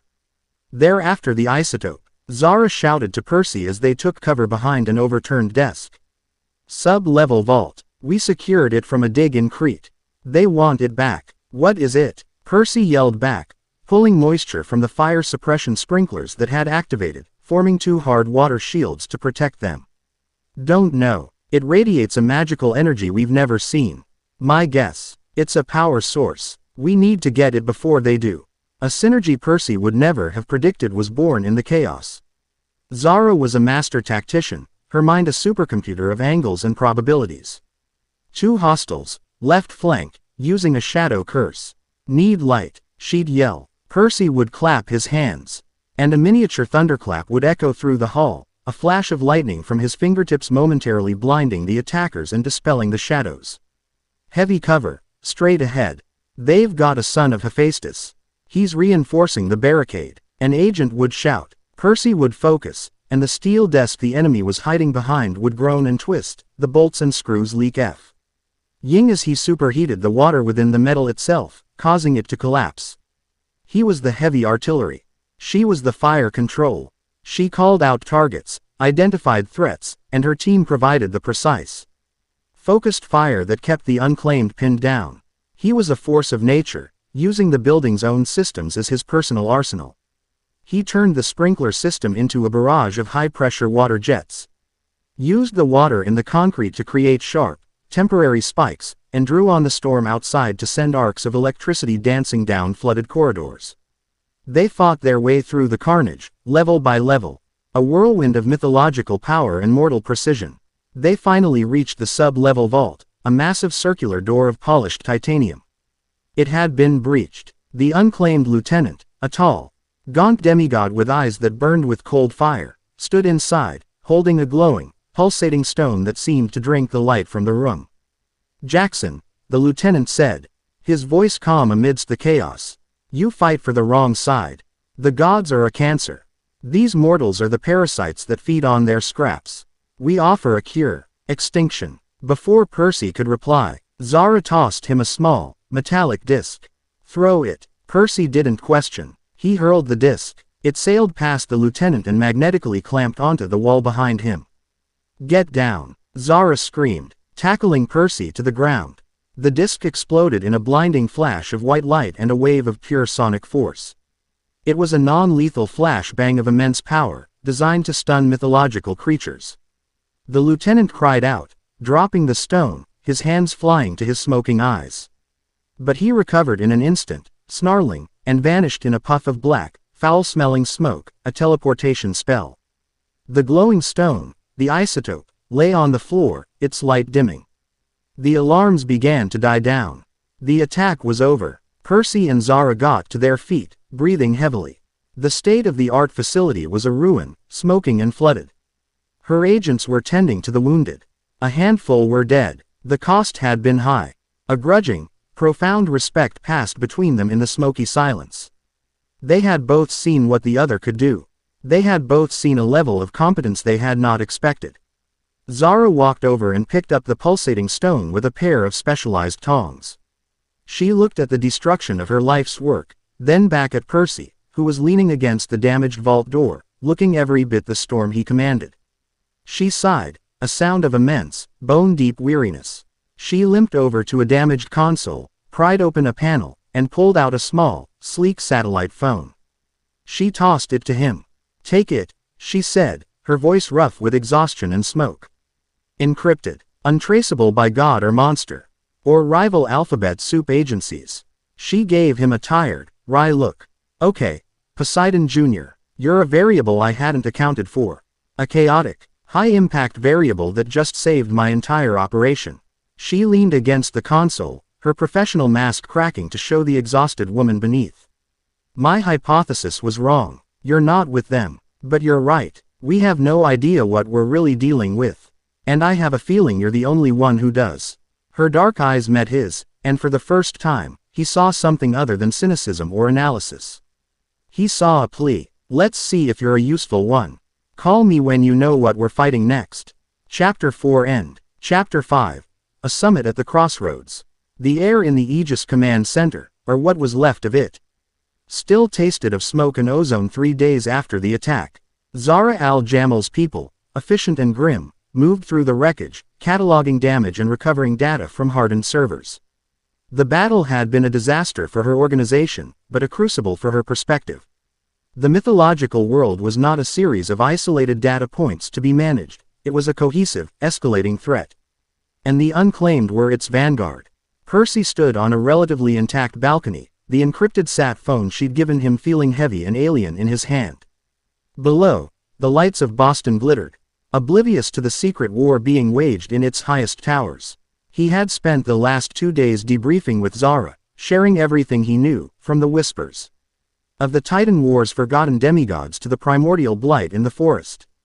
In return, she had given him access to her data, a cold, hard look at the unclaimed's operations from a mortal viewpoint, patterns of disappearances, spikes in energy signatures, shell corporations used to acquire resources. They were organized, intelligent, and widespread. He dialed the number Kashia had given him for Camp Half-Blood's emergency line. Chiron answered, his voice tight with concern. Percy explained the situation, the words coming out in a clipped, efficient rush that he barely recognized as his own. He wasn't a confused kid asking for help anymore. He was a field commander making a report. "They're a global threat, Chiron," he finished. "They're using tactics and magic we don't understand. We keep fighting them in our own little corners. The Greeks, the Romans, the nature spirits, even mortals like Aegis. We're all just reacting. We're all going to fall if we fight alone. What are you suggesting, Percy? Chiron's voice was heavy. A formal alliance with Rome. The political hurdles are immense. More than an alliance, Percy said, his gaze fixed on the distant, dark expanse of the Atlantic. The idea, which had been a vague, Naruto-inspired dream, was now a hard, strategic necessity. I'm suggesting a summit, a council of all the players. We're not going to just sign a treaty. We're going to build a unified front. A new system. There was a long pause on the other end of the line. You were proposing to change the world, my boy. The world is already changing, Percy replied, his voice flat. I'm proposing we finally decide what it's going to change into. It took him another week of relentless, difficult diplomacy. He was no longer just a warrior. He was a political architect, a builder of coalitions. His first call was to Livia Aquila. He reached her via a sputtering iris message that found her in a dusty command tent somewhere in the Rockies. He didn't appeal to friendship, he appealed to her cold, Roman logic. The unclaimed are creating strategic dead zones between our territories, Praetor, he said, using her formal title. They are exploiting our divisions. A decentralized, reactive defense is statistically guaranteed to fail against a coordinated, proactive enemy. We require a centralized security council to direct our joint assets. Livia's dark eyes had narrowed in assessment. She recognized her own strategic language being used against her. She saw the logic. She also saw the political opportunity, a chance to elevate Rome's influence in a new world order. Your reasoning is sound, Jackson. The Senate will require convincing, but I will advocate for a delegation to attend this Security Council. On the condition that Roman military protocols are given due consideration. She had agreed, not as a friend, but as a pragmatist. His next meeting was harder. He and Grover traveled back to the edge of the blighted forest in the Appalachians. The patch of life Percy had restored around the great oak was holding, a small, vibrant green island in a sea of gray death. Dryas manifested before them, her form less monstrous, but her eyes still holding the cold fury of a wounded immortal. Percy didn't ask her for help. He didn't ask her to be an ally. He gave her a different kind of invitation. The leaders of the demigods are meeting, he said, his voice respectful but firm. They will discuss the blight and the demigods who caused it. The spirits of the wild have been victims for too long. I am not inviting you to be a part of our alliance. I am inviting you to the trial. To stand as a prosecutor for the crimes committed against your people. To demand justice, not from a subordinate, but from the very heads of the great camps. The offer appealed to her fierce, uncompromising nature. It was not a plea for help, but an offer of a platform, a chance to voice millennia of grievances directly to the source. She had agreed, her voice like the rustle of leaves. We will come, and the demigods will hear the rage of the earth. Cassia was the simplest piece of the puzzle. She had seen this coming. A convergence, she'd murmured when he told her his plan. Many paths must meet at a single crossroads before a new one can be forged.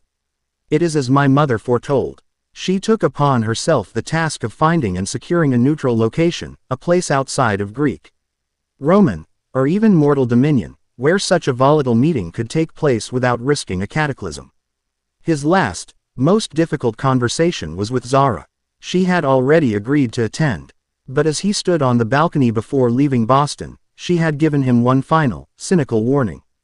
Just remember, Jackson, she'd said, leaning against the shattered window frame. Grand coalitions are a logistical nightmare. They're full of egos, ancient histories, and conflicting agendas. They spend more time arguing than fighting.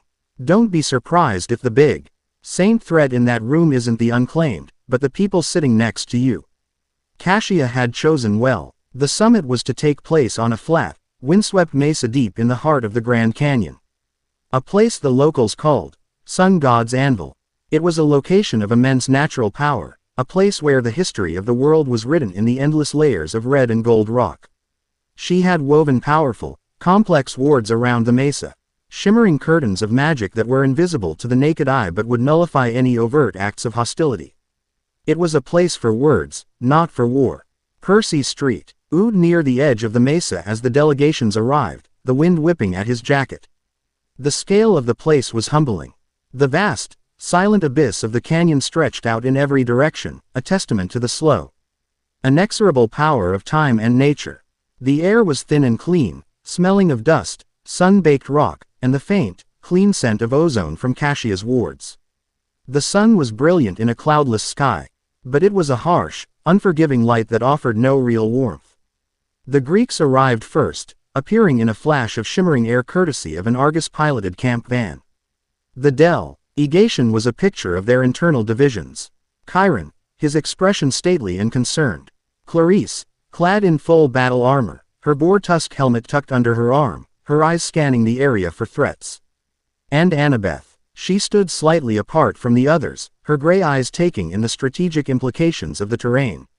She wore practical hiking gear, but carried herself with the authority of an Athenian general. Their interactions had been polite, logistical, and as vast and empty as the canyon between them. The Romans arrived next, not with a flash, but with a thunderclap. And a gust of wind as an eagle dropped their transport, a small, efficient Roman war chariot. Livia led them, dressed in a simple purple field uniform, her gladius at her hip.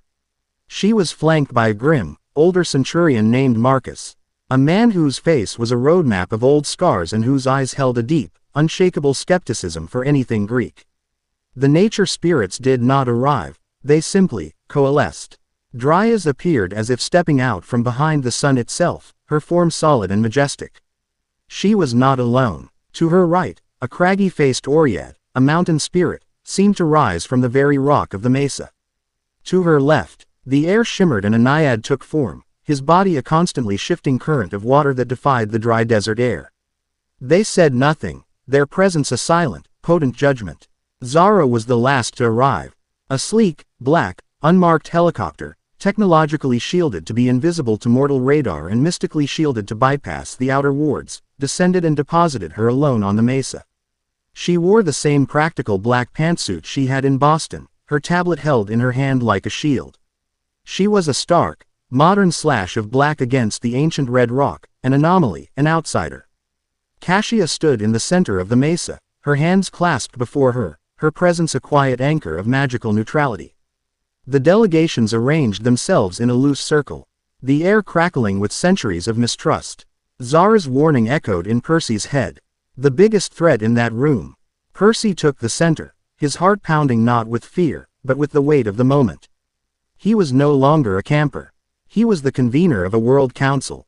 "Thank you all for coming," he began, his voice steady, carried by the wind. "We are here because we are all facing the same threat. A faction of our own, calling themselves the Unclaimed, have declared war on our entire world." He laid it all out. He spoke of the blight, of the attack in Boston, of the hollow out demigods and the primordial magic. Zara, at his prompting, projected holographic data into the air from her tablet, maps showing the spread of the blight, threat assessments, probability models of their individual chances of survival. The data was cold, bleak, and irrefutable. The reaction was immediate and chaotic. "The security of New Rome has always been the Legion's priority," Centurion Marcus boomed, his hand resting on the pommel of his sword. "We do not require assistance from Greeks, nor do we take orders from them. If these, unclaimed, threaten our borders, the 12th Legion will crush them." "Your borders," Clarice sneered, stepping forward. "We've been fighting monsters while you were building roads and having Senate meetings. Camp Half-Blood has defended the world for centuries. We'll handle this. Handle this." Dryas's voice was a low, dangerous rustle. "You cannot even handle your own children. Your camps are breeding grounds for resentment. You cast out the unclaimed, you ignore the unloved. And when they return with fire and poison, you call them the enemy. They are your harvest. This blight is the fruit of the seeds you have sown for millennia." Her words struck a chord of truth that silenced the demigods. Her fellow spirits, the Oread and Naiad, nodded in grim agreement. "Her anger is not strategically productive, but her point is valid," Zara interjected, her voice cutting through the tension. "Our analysis suggests the Unclaimed's recruitment is highest among demigods with no recorded godly parentage or those from minor deities with no cabins or temples. You have a systemic problem of radicalization born from neglect." Annabeth finally spoke, her voice the calm, clear instrument of logic in the storm of emotion. "A formal, Binding treaty is the only logical solution. We need to establish clear protocols for mutual defense, shared intelligence, and joint military command. I have prepared a draft. She was cut off as the summit reached its breaking point. A Roman legion will not be commanded by a Greek council. Marcus roared. Livia raised a hand to silence him, her expression thoughtful. A joint command is a possibility, but the issue of a forward base remains. To effectively combat the blight in this region, New Rome will need to establish a permanent fortification in the petrified forest. It is a matter of strategic necessity. No, Dryas's voice shook the very mesa. The rocks beneath their feet trembled. You will not build your stone and steel monstrosity upon the graves of my kin. That is sacred land, a place of mourning. We will not allow it to be desecrated by another one of your forts. The factions squared off, the ancient grievances bubbling to the surface. The Romans, with their need for order and expansion. The Greeks, with their fierce, chaotic pride. The nature spirits, with their millennia of wounds. The fragile hope of the summit was about to shatter against the hard rock of their history. This was the moment. Percy stepped into the center of the circle, into the eye of the storm. He didn't shout. He didn't draw his sword. He just stood there, waiting, his sea-green eyes moving from one hostile face to the next. And he let the silence stretch until it was as vast and heavy as the canyon around them. When he finally spoke, his voice was quiet, but it carried an impossible weight. You're all right, he said. The statement was so unexpected it stunned them into listening. He looked at Marcus and Clarice. You're right to be proud. You are the greatest warriors the world has ever known. You're arguing about whose name will be on the tombstone of our world. You're debating which of you gets to die more bravely while our house burns down around us. What good is the honor of your legion, Marcus, if there is no Rome left to return to? He turned to Dryas, his expression softening with a genuine empathy that caught her off guard. You are right to be angry.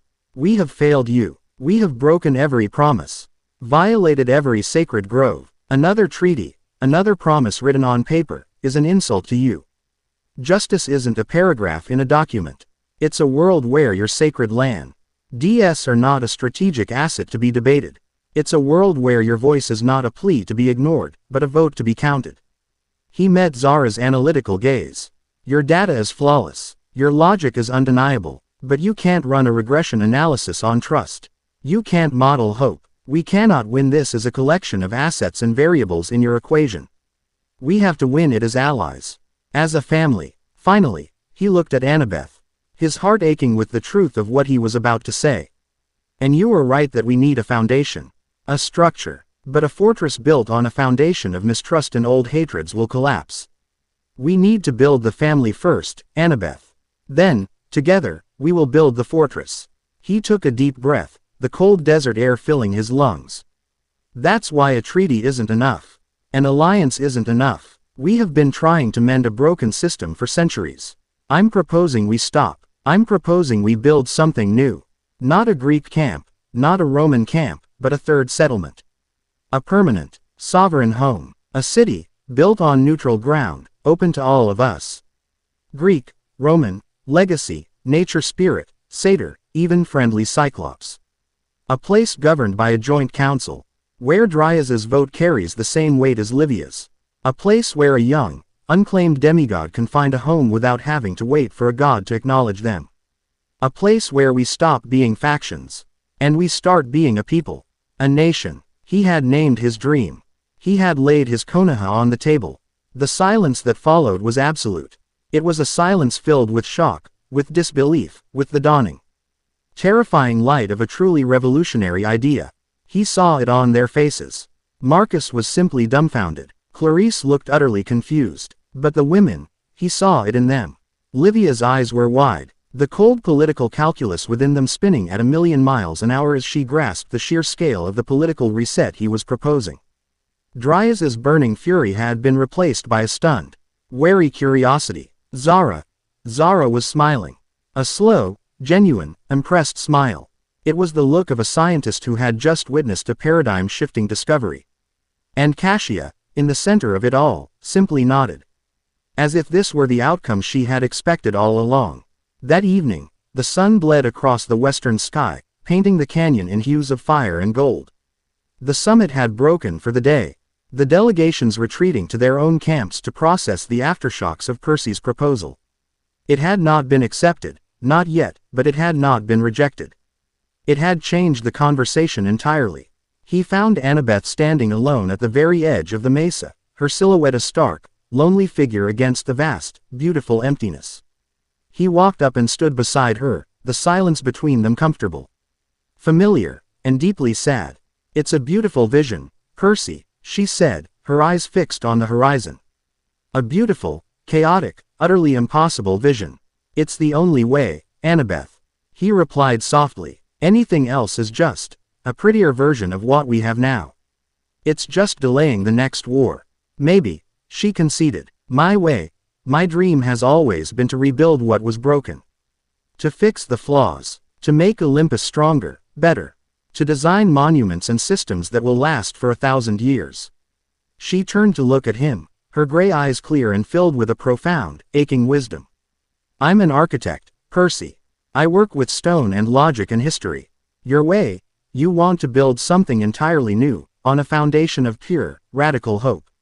It's the strongest foundation there is," he said. She reached out and squeezed his hand, her grip firm and warm.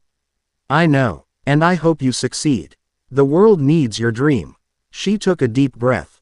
"But I can't live there. It's not the home I was meant to build."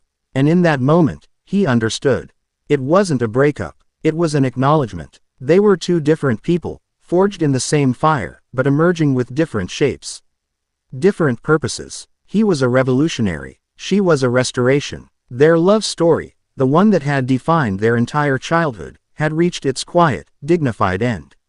"I'll always be your ally," she said, her voice thick with unshed tears.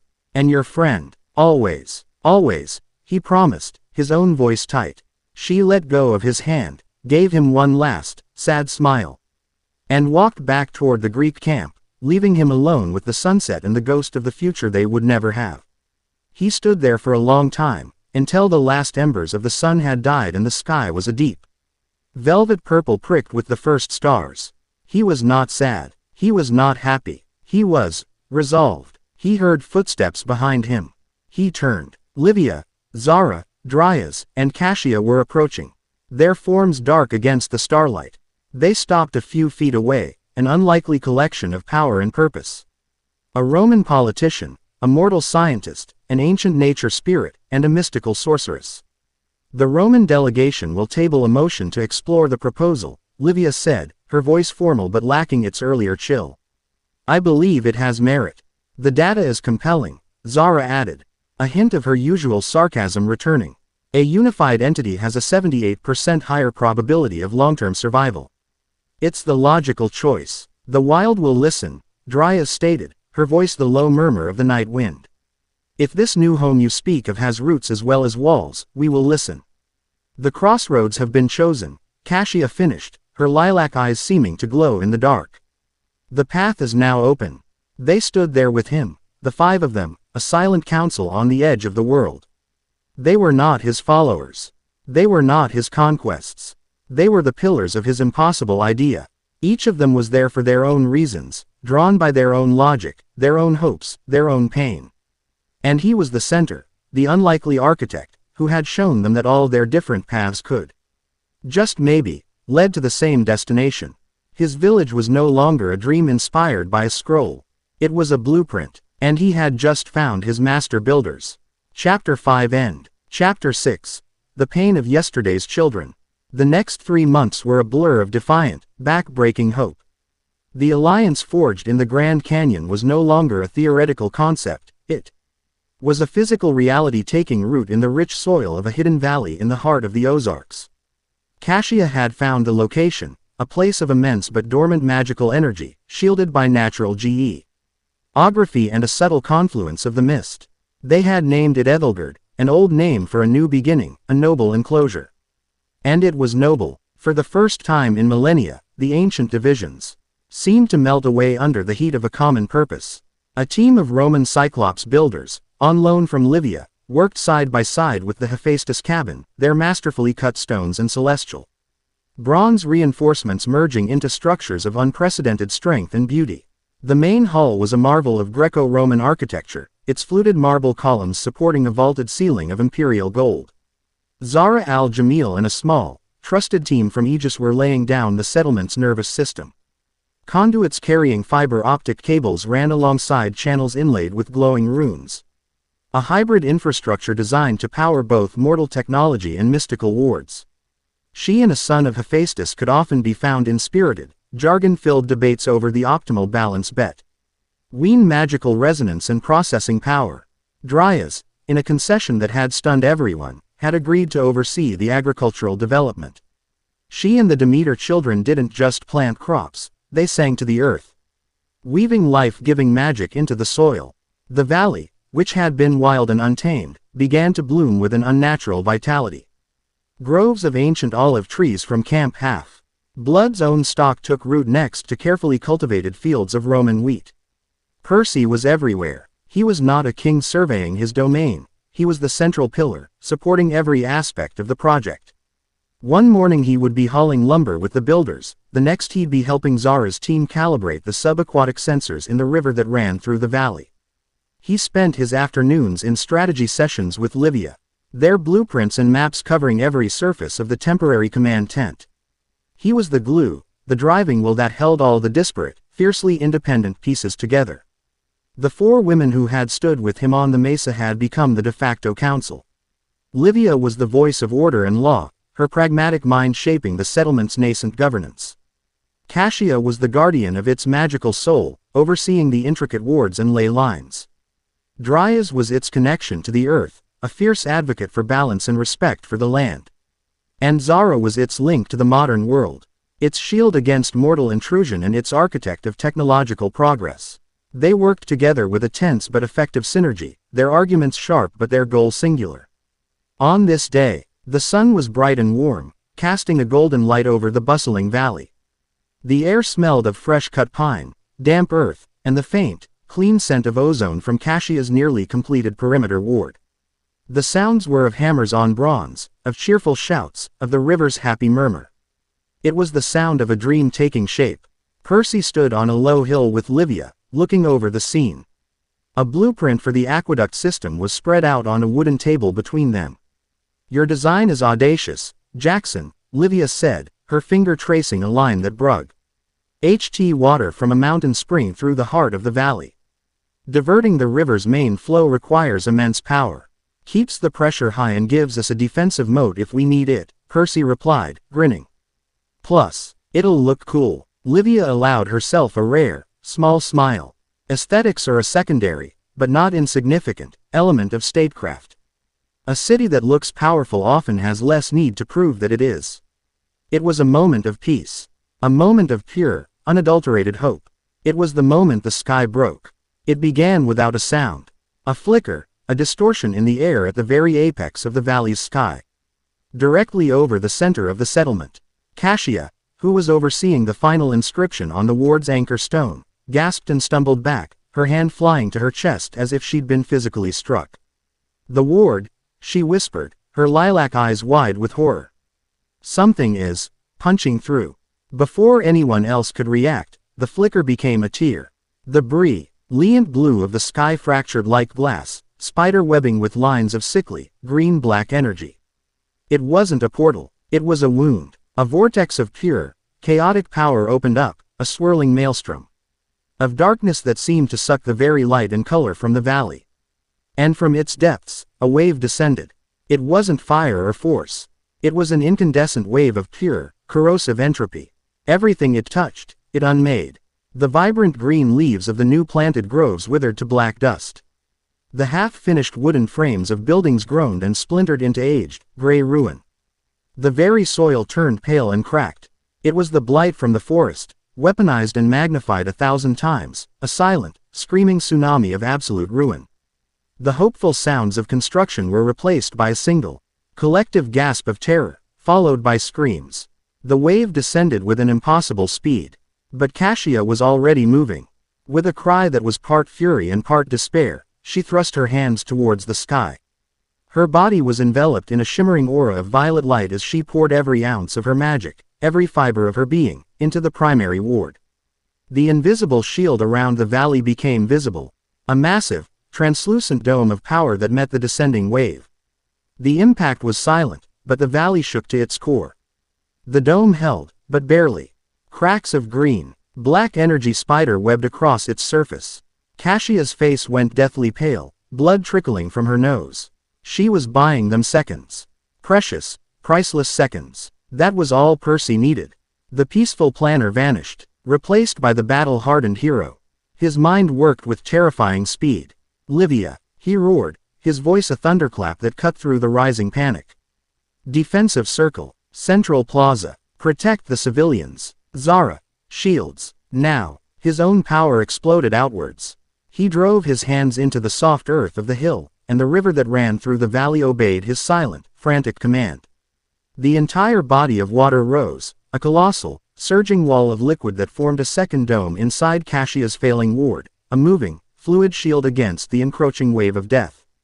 Livia's voice, sharp and clear and laced with the steel of Roman command, sliced through the chaos. "Legionaries, Testudo formation, Center Plaza, move, move, move." The few dozen Roman soldiers on site, who had been working as engineers and foremen, became a legion again in an instant. They formed a disciplined circle, their shields locking together, creating a bronze fortress around the terrified builders and cultivators. Across the valley, Zara was already screaming into her comms unit. "Deploy emitters, full power, Alpha, Bravo, Charlie squads, create a triangulated field around Praetor Aquila's position.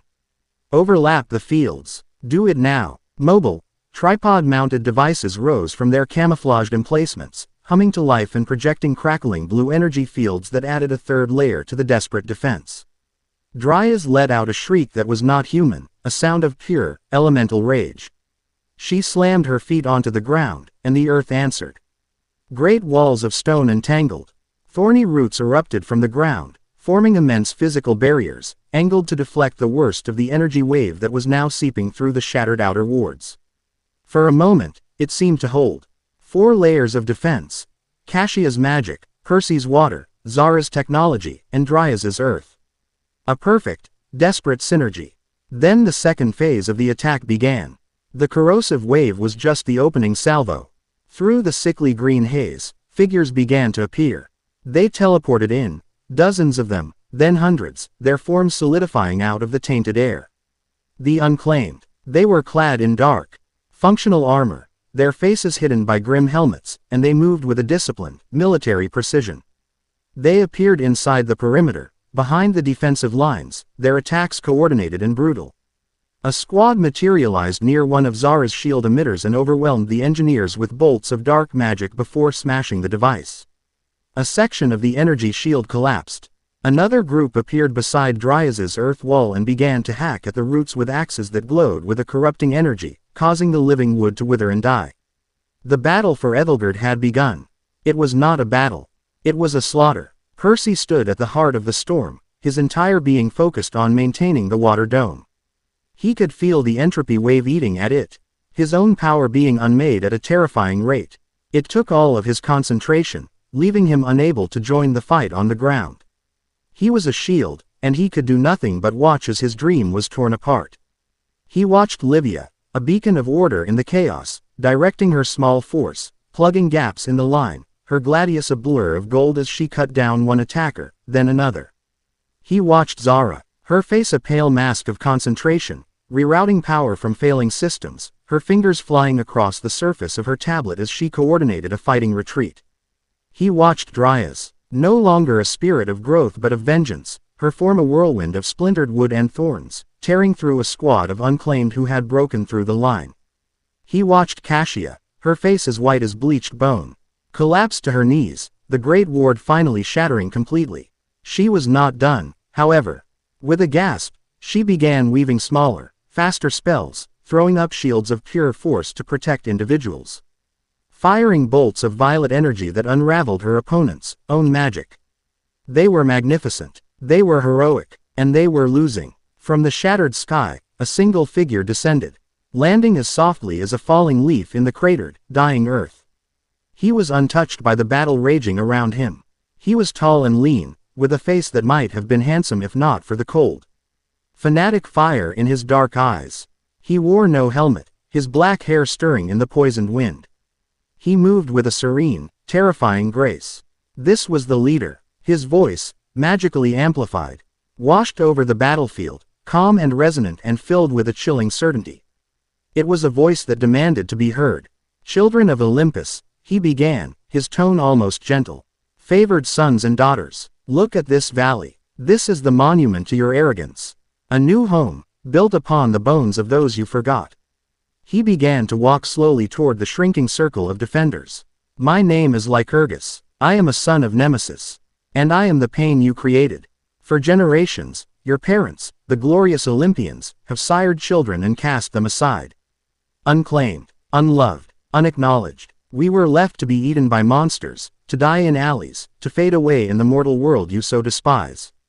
We were the acceptable losses in your grand, cosmic game. He stopped, his gaze sweeping over the battle, a look of profound, sorrowful purpose on his face. We prayed to our parents for acknowledgement. We prayed to our half-siblings for aid. We received only silence. And so, we learned a new prayer. A prayer of retribution. The universe demands balance. For every action, an equal and opposite reaction. For every golden child of the great prophecy, 1,000 forgotten children are left in the dark. We are that reaction. We are the bill that has come due. His eyes finally settled on Percy, who was straining, sweat beading on his forehead, his water dome shrinking and sputtering. And you, Perseus Jackson, Lycurgus said, a flicker of something that might have been pity in his eyes. Their greatest champion, you seek to build a new world based on unity and hope.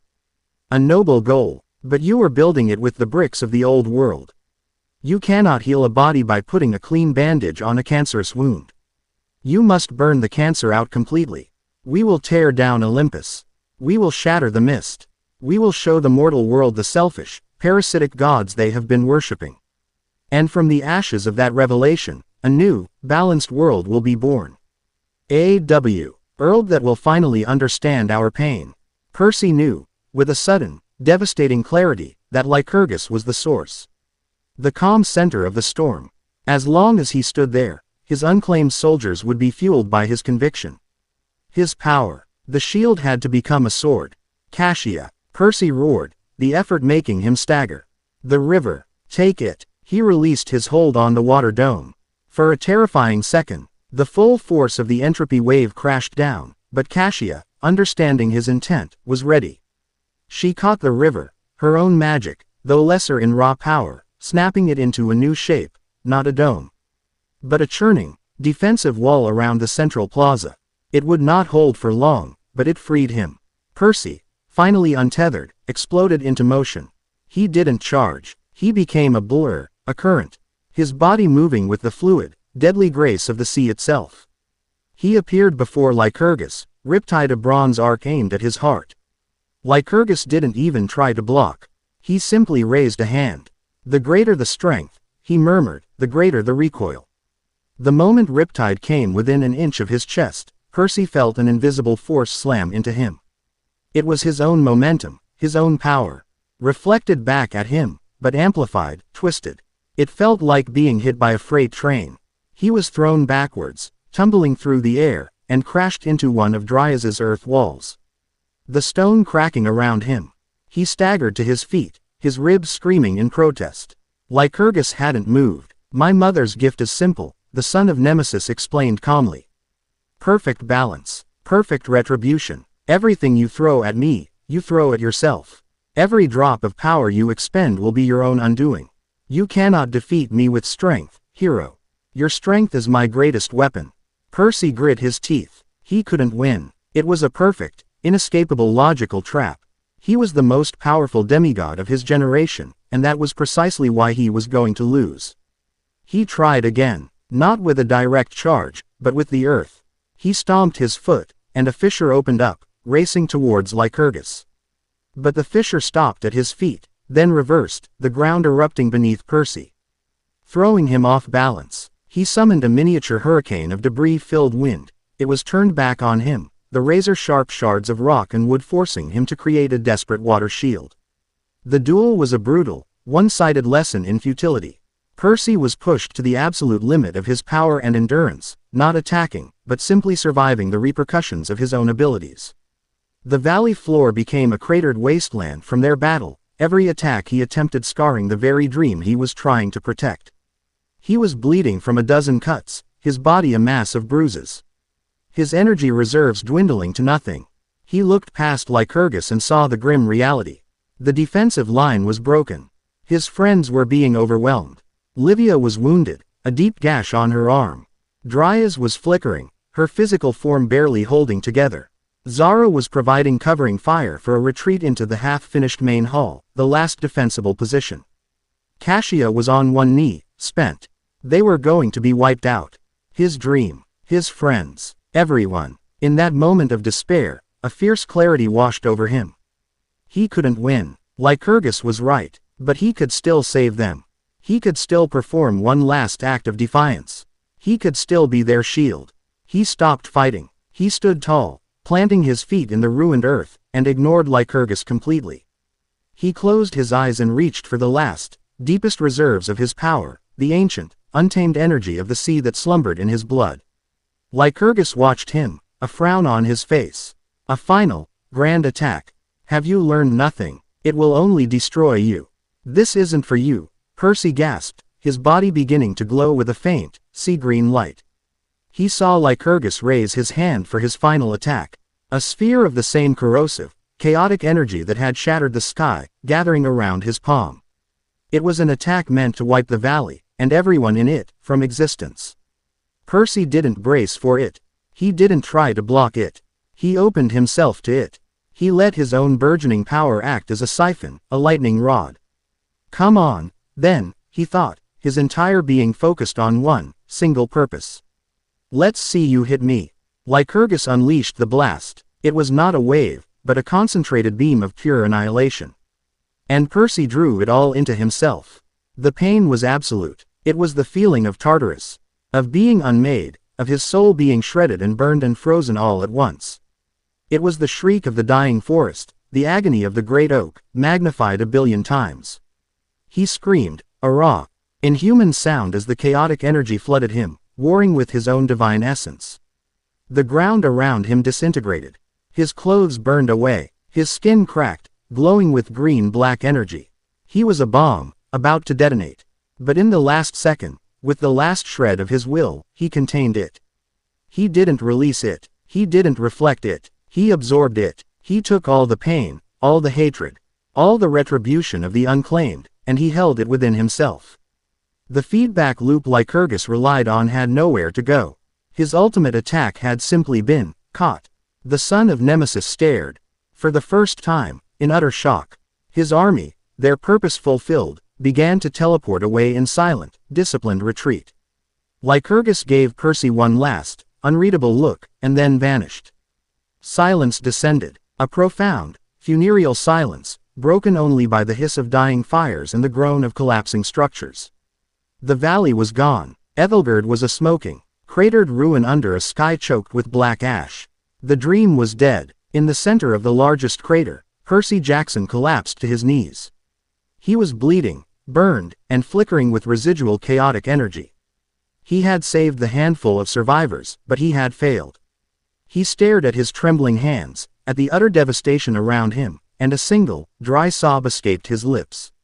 He heard movement. He looked up. 4 figures were approaching through the smoke and haze. Livia, her armor shattered, using her gladius as a crutch. Zara, her face black with soot, her high-tech gear sparking and dead. Dryas, her form translucent and weak, bleeding golden sap from a dozen wounds. And Cassia, so pale she was almost a ghost, being supported by the Roman centurion, Marcus. They converged around him in the center of the ruin. They didn't offer a hand. They didn't speak words of comfort. There were no words for this. They simply stood there, a broken queen, a disillusioned scientist, a wounded spirit, and a spent mage. They formed a silent, protective circle around their fallen leader, their expressions grim, their hearts broken, but their wills unbroken. Their alliance had been born in the cold logic of politics. But here, in the ashes of their shared, devastating defeat, it was reforged in the fires of sacrifice into something harder, something stronger. Something that would endure. Chapter 6 End. Chapter 7. The Unsealed Scroll. The dawn that broke over the ruins of Ethelgard was cold and gray, the sun a pale, watery disk behind a persistent shroud of smoke and ash. The air tasted of wet soot and despair. In the 3 days since the attack, a grim, silent routine had taken hold. The survivors, a mere fraction of the hopeful community that had once bustled here, moved like ghosts through the wreckage of their dream. The half-finished main hall, its proud marble columns now cracked and blackened, had become a makeshift infirmary and command center.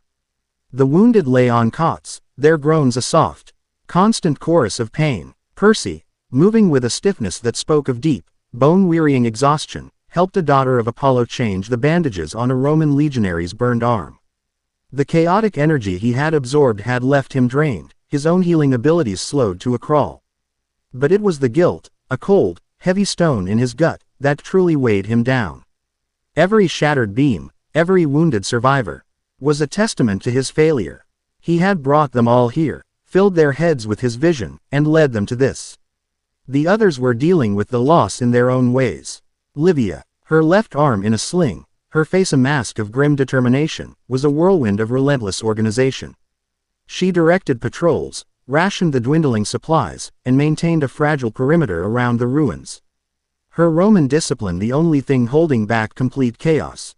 Zara, having salvaged what little she could of her technology, had established a communications blackout.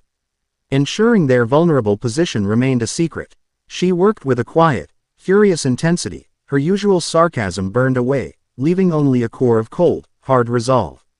Dryas was a silent, grieving figure who moved through the dead, blighted landscape, whispering laments to the poisoned earth, her own life force flickering like a guttering candle.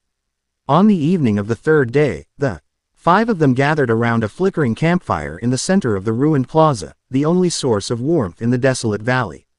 It was their first council of war since the defeat. His name is Lycurgus, Percy said, his voice a low, gravelly rasp. He recounted the duel, the cold philosophy of the son of Nemesis, and the nature of his power. He doesn't fight you, he makes you fight yourself. Any power I used was turned back on me, amplified. It's a perfect defense, a perfect form of retribution. Livia stared into the flames, her strategist's mind grappling with the impossible tactical problem. An enemy who possesses a perfect counterattack cannot be defeated by conventional force, she stated, her voice flat. Escalation is not an option. It would only hasten our own destruction. It's a closed energetic loop. Zara added, looking up from the tablet she was running diagnostics on. From a physics standpoint, it's unbeatable. The net force you apply is always returned to its source. It's like trying to punch yourself into unconsciousness by hitting a mirror. He turns the river back against its own current, Dryas murmured, her voice like the cracking of dry leaves. It is an inversion of nature. A perversion of balance. The grim reality settled over them. They were facing an enemy who could not be fought. Despair, colder and more insidious than the night air, began to creep into the circle. Their grand alliance, their revolutionary dream, had been shattered by a single, unbeatable foe. It was Cassia who broke the silence. She had been quiet for 3 days, our body and spirit slowly recovering from the strain of her desperate defense. She looked frail, her skin almost translucent in the firelight, but her lilac eyes held a new, sharp clarity. My mother did not give you the scroll to be a history lesson, Perseus, she said, her voice soft but cutting through the despair. All eyes turned to her. She gave it to you as a key. Percy frowned. A key to what? It's a story about a ninja. It is a story about a different way of wielding power, Cassia corrected gently. Think. Lycurgus's ability is a perfect counter to the power of a demigod. Why, Becca, use our power as an extension of our divine parent. It is inherently unbalanced. It is a force of will imposed upon the world. A son of Poseidon commands the sea. A daughter of Bellona commands the battlefield. It is an act of assertion. Lycurgus's power feeds on that assertion. It thrives on imbalance. She leaned forward, her eyes glowing with a faint inner light. But the world of the scroll, its power comes from a different source. Chakra, a fusion of spiritual and physical energy. And its highest form, the one used by the great sages, is achieved not by assertion, but by harmony. By Balin, Qing one's own internal energy with the vast, endless energy of the natural world. A spark of understanding flickered in Percy's mind. Sage mode. Precisely, Cassia affirmed. A state of perfect equilibrium. What would happen to Lycurgus's power if it were met not with an opposing force, but with a perfect, immovable balance? What happens when a mirror tries to reflect something that is Alred? Why in perfect harmony with its surroundings? It reflects nothing. Hope, a fragile, tentative thing, began to push back against the despair. The scroll is more than a memory, Cassia continued. Hecate layered it with deeper meaning. It is a primer, a textbook. We have only ever been passengers in the story. It is time we became its scholars. I propose that you and I enter the scroll again. Together, we will link our minds. And this time, we will not just watch. We will analyze. We will learn. Is that safe? Livia asked, her voice sharp with concern. No, Cassia admitted without hesitation. To merge two minds within a magical matrix of that complexity is profoundly dangerous. But our other options are non-existent. To perform such a delicate and dangerous ritual, they needed a place of absolute stability and power. The ruins of Ethelgerd, tainted by chaotic magic and despair, would not do. The next morning, Cassia led Percy away from the valley, into the wild, untamed hills of the Ozarks. They walked for hours, until they came to a place that felt different. It was an unremarkable clearing, a simple crossroads of two faint deer trails under a canopy of ancient, moss-covered trees. But to Percy's senses, the air itself felt thin here, as if the veil between worlds was worn and frayed. This is a nexus, Cassia explained, her voice hushed. A place where ley lines, the magical veins of the earth, intersect. A crossroads. My mother's domain. She knelt in the center of the clearing and began to draw a complex series of symbols on the earth with a silver-tipped wand. As she worked, she chanted in a language that was not Greek or Latin, a tongue that seemed to be made of pure magical intent. The air grew heavy, smelling of ozone and old secrets.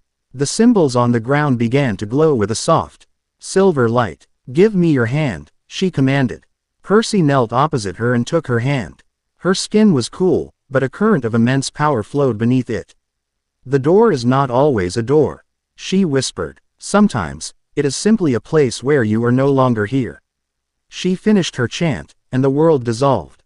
The clearing, the trees, the sky, they did not vanish in a flash of light. They simply ceased to be relevant, fading away like a forgotten thought. They were now standing in a place that was not a place. It was a library, or a place that held the soul of a library. Percy's jaw dropped. Before him stretched a space that defied all laws of physics and architecture. Endless shelves, crafted from what looked like solidified moonlight, stretched up into a void filled with swirling nebulae and distant, silent stars.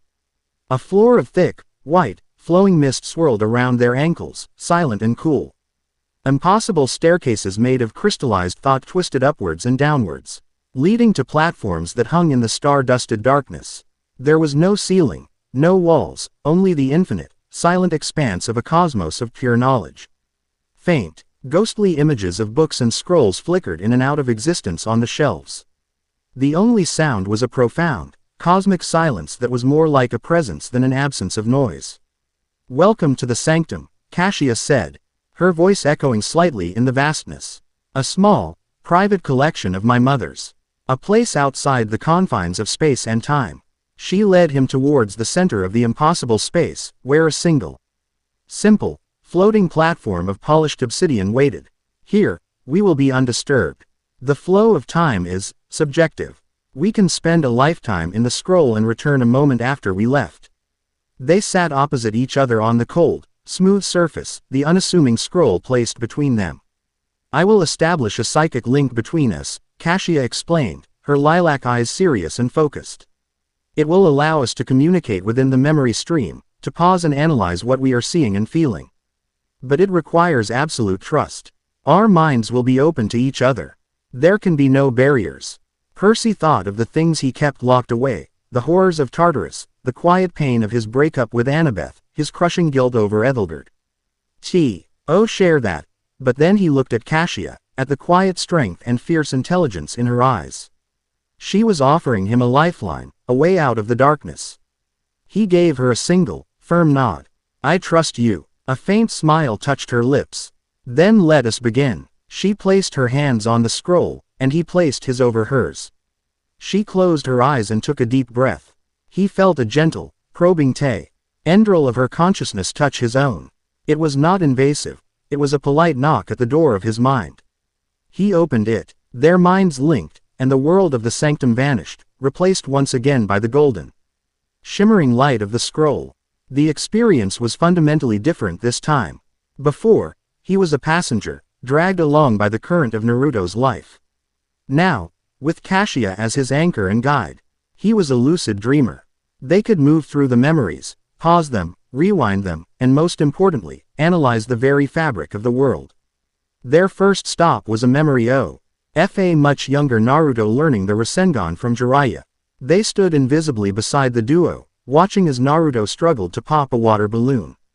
"He's just using brute force," Percy's thoughts echoed in their shared mental space. "That's what I would do." "Watch Jiraiya," Cassia's thought replied, calm and clear. "Feel what he is doing." She adjusted their perception, and suddenly Percy could see it. When the old ninja held the balloon, he wasn't just pouring power into it. He was creating a perfect, self-contained vortex. The energy flowed in a continuous, balanced loop. It was control, not power. His chakra, it's a circuit. Percy realized, stunned. My power is a lightning strike. His is a power grid. They moved forward in time, to the place Cassia had been aiming for all along, Mount Myoboku, the land of the toads, where Naruto was learning sage jutsu. They watched, fascinated, as the toad sage, Fukasaku, explained the concept of nature energy. Spiritual energy, physical energy, and natural energy. Cassia's voice echoed, filled with academic excitement. A trinity, a perfect, three-part harmony. The key is the balance. Too much of his own chakra, and he cannot connect with nature. Too much nature energy, and he loses himself, turns to stone. They experienced Naruto's failures, the terrifying sensation of his body beginning to petrify as the wild, untamed energy of the world overwhelmed him. Percy felt a tremor of fear. This was far more dangerous than just learning a new sword technique. This was spiritual alchemy. This is why demigods have never achieved this, Percy thought. A wave of insight washing over him. Our divine half makes us inherently unbalanced. We are too full of our own power. There's no room for nature to enter in harmony. Perhaps, Cassia countered, or perhaps no one has ever tried. You are a son of the Earthshaker, but you are also a son of Sally Jackson. You are a bridge between two worlds, divine and mortal. Who better to attempt to bridge the gap between internal and external power? They spent what felt like years in that shared mental space, dissecting every aspect of Sage Mode. They felt the profound calm of Naruto sitting perfectly still, becoming one with the mountain. They analyzed the way he could sense everything around him, not with his eyes or ears, but with his connection to the world itself. Their final lesson was the one they needed most. They plunged into the memory of Naruto's epic battle with pain. They stood on the ruined rooftops of Konoha, watching as Naruto, in his perfected Sage Mode, faced the 6 powerful bodies of his enemy. He was calm, focused, his power immense but perfectly controlled. He was not just a warrior, he was an extension of the world's own immune system, fighting to expel a sickness. They analyzed his every move. The frog kata, a fighting style where the natural energy around him acted as an extension of his own limbs, making his attacks impossible to predict. The here power and stability of the Rasenshuriken, a blade of perfectly balanced wind and nature energy. But it was the end of the fight that held the true lesson. They stood with Naruto in the paper tree, before the emaciated, dying form of Nagato. They listened as Nagato told his story, a tale of war, loss, and unending pain. And they watched as Naruto, who had every reason to seek vengeance for his village and his master, made a different choice. He chose to break the cycle of hatred. This, Cassia's thought whispered, filled with a profound reverence. This is the true balance. Not just of energy, of the soul. He has mastered the power of nature, and through it, he has learned empathy. He understands his enemy's pain. Like Urgus, he is Nagato. He is a child of a broken system, trying to ch the world his pain in the only way he knows how. As the memory faded, the final piece of the puzzle clicked into place in Percy's mind. Lycurgus's power reflected assertive, unbalanced force. An attack born of rage. An earthquake born of will. A tidal wave born of command. All of these would be turned back on him.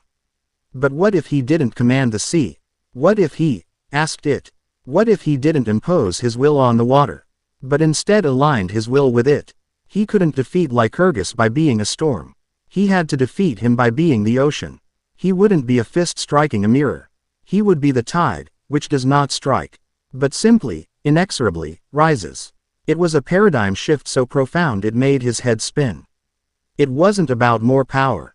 It was about a different kind of power altogether. The golden light of the scroll faded, and they found themselves back in the silent, star-dusted darkness of Hecate's sanctum. They were both physically and mentally drained, but a current of shared, electrified discovery flowed between them. To have one's mind so completely open to another, to share thoughts, memories, and epiphanies in their purest form, it was an intimacy deeper than any physical touch. Percy looked at Cassia, at her pale, beautiful face and her luminous lilac eyes, and felt a connection, a bond of understanding that he had never shared with anyone. "I know what I have to do," he said, his voice raspy. "The path of the sage is a difficult one," Cassia replied softly. "It requires a peace of mind that heroes are rarely afforded." "I'll find it," he said with a new, quiet confidence. As they prepared to leave, a new light flickered on the plain, unassuming casing of the scroll. It was a pattern of silver runes that hadn't been there before. Cassia gasped, her eyes widening as she read them. "What is it?" Percy asked. "A final layer," she whispered, her voice tight with disbelief. "A warning, hidden by my mother, keyed to unlock only when we had understood the scroll's true lesson." She looked up at him, her eyes dark with a new urgency. "The unclaimed. Their goal is more than just destroying Olympus. Lycurgus plans to shatter the mist completely, to rip away the veil between the mortal and divine worlds and plunge all of humanity into an age of terror and chaos." "How?" Cassia pointed to the final rune, which pulsed with a faint, sick light. "The key is the artifact Zara recovered from Boston. The isotope. It is not just a power source. It is the dormant heart of a forgotten primordial. A being of pure chaos that predates the gods themselves. Lycurgus plans to awaken it at the moment of a celestial convergence. He will use its power to unmake the very laws of reality that the mist is built upon." Percy felt a chill that had nothing to do with the cool air of the sanctum. The stakes had just been raised from a war for their survival to a war for the survival of reality itself. He looked at the scroll, then at Cassia, whose hand was still resting over his. He had the knowledge. He had a path to a new kind of power. And now, he had the truth of his enemy's apocalyptic plan. The weight of it all should have crushed him, but for the first time since the attack on Ethelgerd, he felt no despair. He felt a quiet, calm, and utterly immovable resolve. His journey was no longer about rebuilding a settlement. It was about achieving a state of harmony within himself, so that he could protect the very fabric of his world from being torn apart. Chapter 7 End. Chapter 8. The Cage Summit. The air in Hecate's sanctum was a silent, timeless thing. But for the 5 beings gathered on the obsidian platform, the moments after the scroll's revelation were sharp and loud with urgency. The Unclaimed's plan was no longer a simple campaign of terror, it was apocalyptic. To awaken a primordial heart, to shatter the mist, it was a scorched earth strategy that would consume mortals, demigods, and gods alike in a tide of chaos and madness. Quote, "A global threat requires a global defense," Livia Aquila stated, her voice breaking the stunned silence. Her strategist's mind was already processing the new, terrifying parameters. She paced the small platform, a caged panther. "We lack the resources. The combined forces of Camp Half-Blood and what's left of the Legion are not enough to monitor, let alone combat, a coordinated, worldwide threat of this magnitude. We are talking about a handful of demigods against an army that can teleport at will. Aegis is an intelligence and containment unit, not an army," Zara added, her arms crossed tightly. Her face was grim. The cynical, detached analyst had been replaced by someone who had seen the abyss firsthand. "We can track them," maybe even predict their movements based on the energy signatures of the heart. But we can't fight them on a dozen fronts. We don't have the manpower or the firepower. The wild can fight, Dryas snarled, her form flickering with a resurgent, angry energy. We can turn every forest into a fortress and every mountain into a tomb. But we cannot patrol the cities of man, nor can we sail the seas. Our strength is bound to the earth. The conclusion was unspoken but crushingly obvious. They were outmatched, outnumbered, and outmaneuvered. They had the knowledge to save the world, but not the power. Percy stood, his back to them, looking out at the impossible, swirling cosmos of the library. He felt a profound, unnerving calm settle over him. The path of the sage, Cassia had called it. It required a peace of mind. He had spent his entire life reacting to the whims of the gods. Fighting their battles, cleaning up their messes. He had resented it, raged against it. But now, with the fate of reality itself on the table, he saw it with a new clarity. The gods were not the answer. But they were a necessary part of the equation. They were the most powerful, most destructive, and most underutilized resource in existence. He turned to face them, his sea-green eyes holding a new, quiet authority that made them all fall silent. Then we'll get the power we need, he said. Zara scoffed, a flicker of her old cynicism returning. What, are you going to ask Zeus for a few legions of angels? After the way they've ignored this problem, they'll probably give the unclaimed a medal. We will not ask, Percy said, his gaze steady. We will inform. We are not going to Olympus as supplicants. We are going as a sovereign power to a meeting of the world's leaders to discuss a mutual threat. We are going to a cage summit. The sheer, unadulterated audacity of the statement silenced them. To approach the Olympians, the most arrogant, powerful, and temperamental beings in creation, as equals, it was unthinkable. It was suicide. They will blast you too. Ashes before you finish your first sentence, Livia warned, though her eyes held a new, intrigued light. They will try, Percy acknowledged. They expect a hero. They're errand boy. They are not prepared for a statesman. They are arrogant. They are divided, and they are afraid. We have something they don't. A unified front and the truth. It is time the gods were reminded that their power comes with a responsibility to the world they rule, not just the mountain they sit on. He looked at each of them in turn, his quiet confidence a more potent force than any shout. Livia, you will represent the future of Roman law and order. Dryas, you are the voice of the earth itself, a power far older than any Olympian. Zara, you represent the billions of mortals whose world is at stake, the ones they have always ignored. And Cassia, you are the master of the magic that holds their world together. We are not just a group of rebels. We are the Ethelgerd Alliance. And we are going to get their attention. Getting to Olympus was the first test.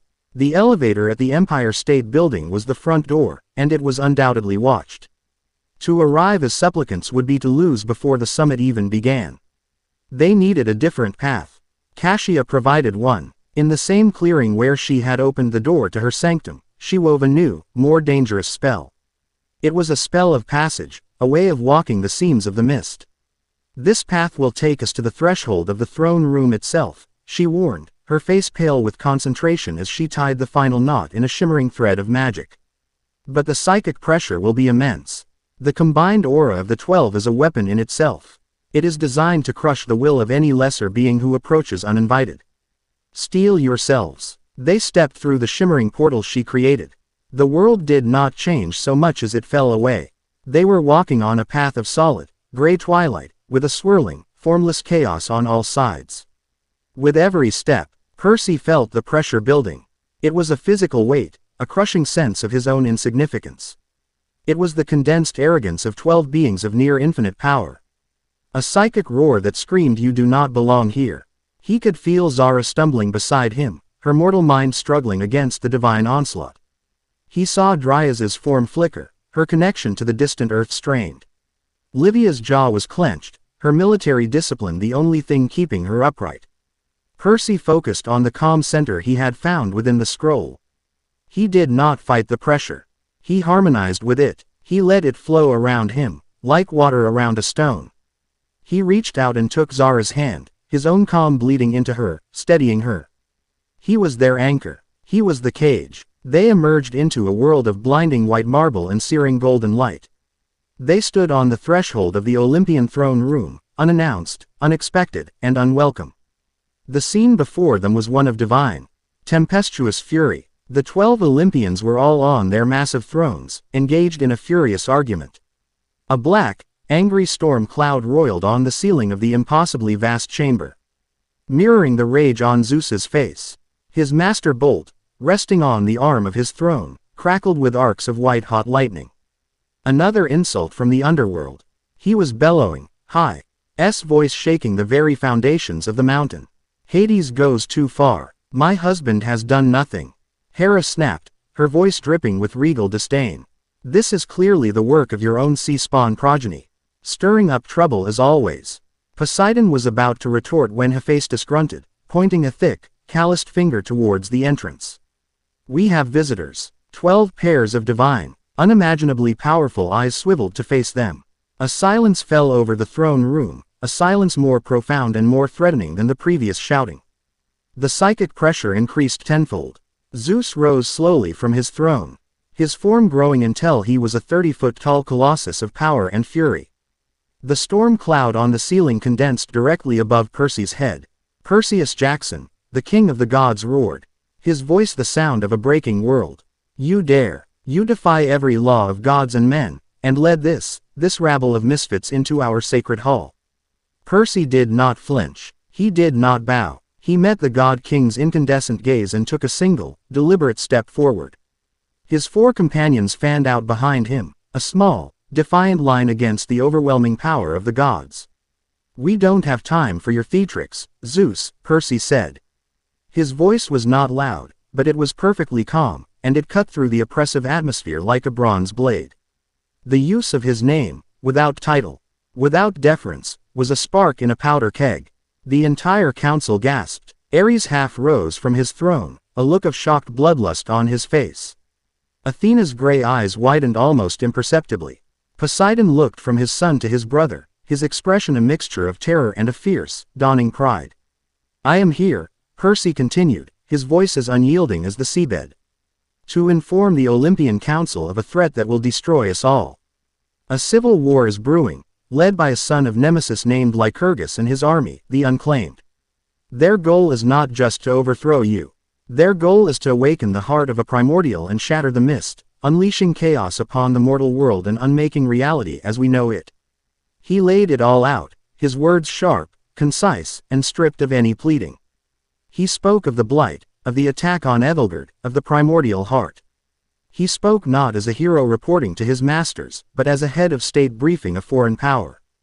Zeus listened, his face a mask of thunderous disbelief.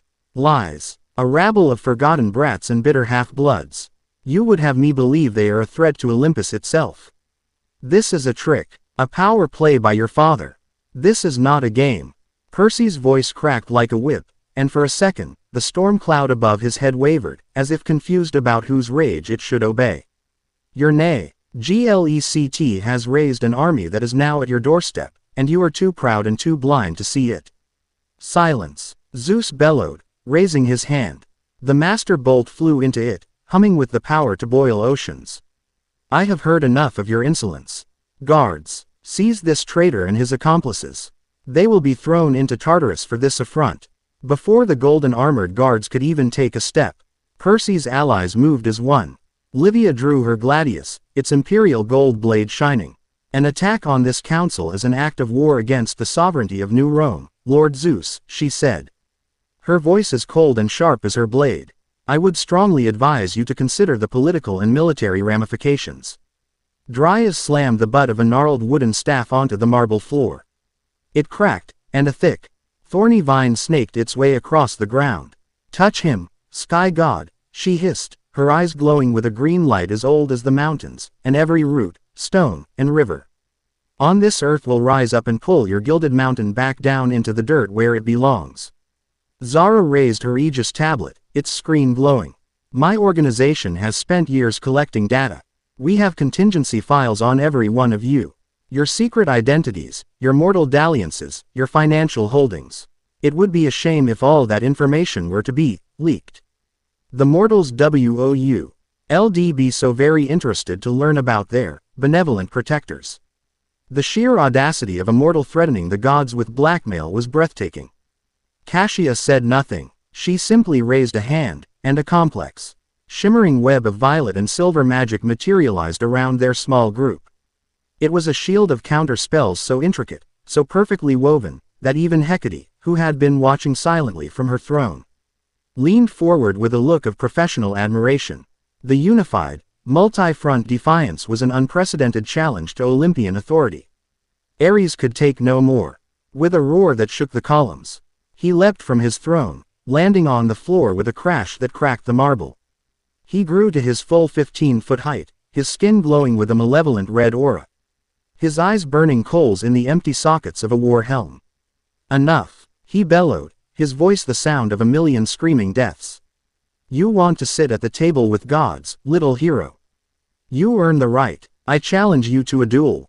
Here and now. Winner decides the agenda. If I win, you all spend eternity in my mother's dungeons. If you win, he sneered, you get to keep talking. A heavy silence fell. A duel with an Olympian, in his own throne room, was not a duel. It was a death sentence. I accept, Percy said, his voice betraying no emotion.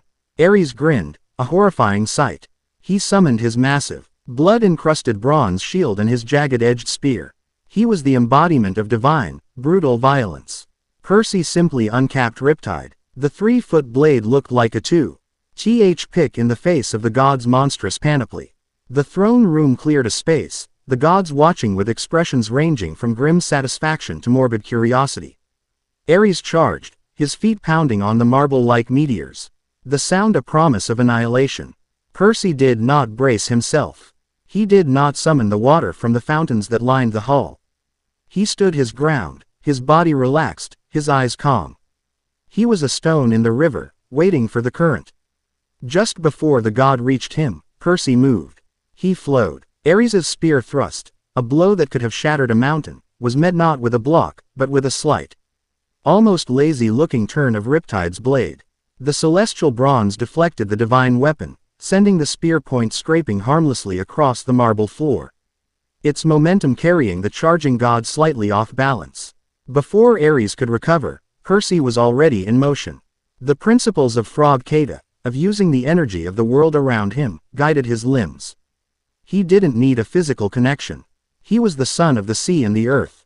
He was already connected. He slid past the god's shield, and for a fleeting moment, the air around Ares's knee grew heavy and humid.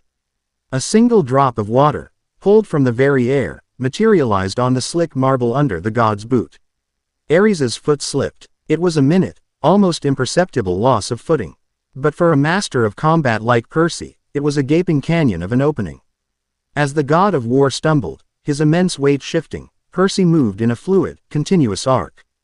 Riptide's flat edge tapped the back of Ares's knee, buckling it. Percy's free hand, moving with impossible speed, struck the god's massive elbow at a precise nerve point.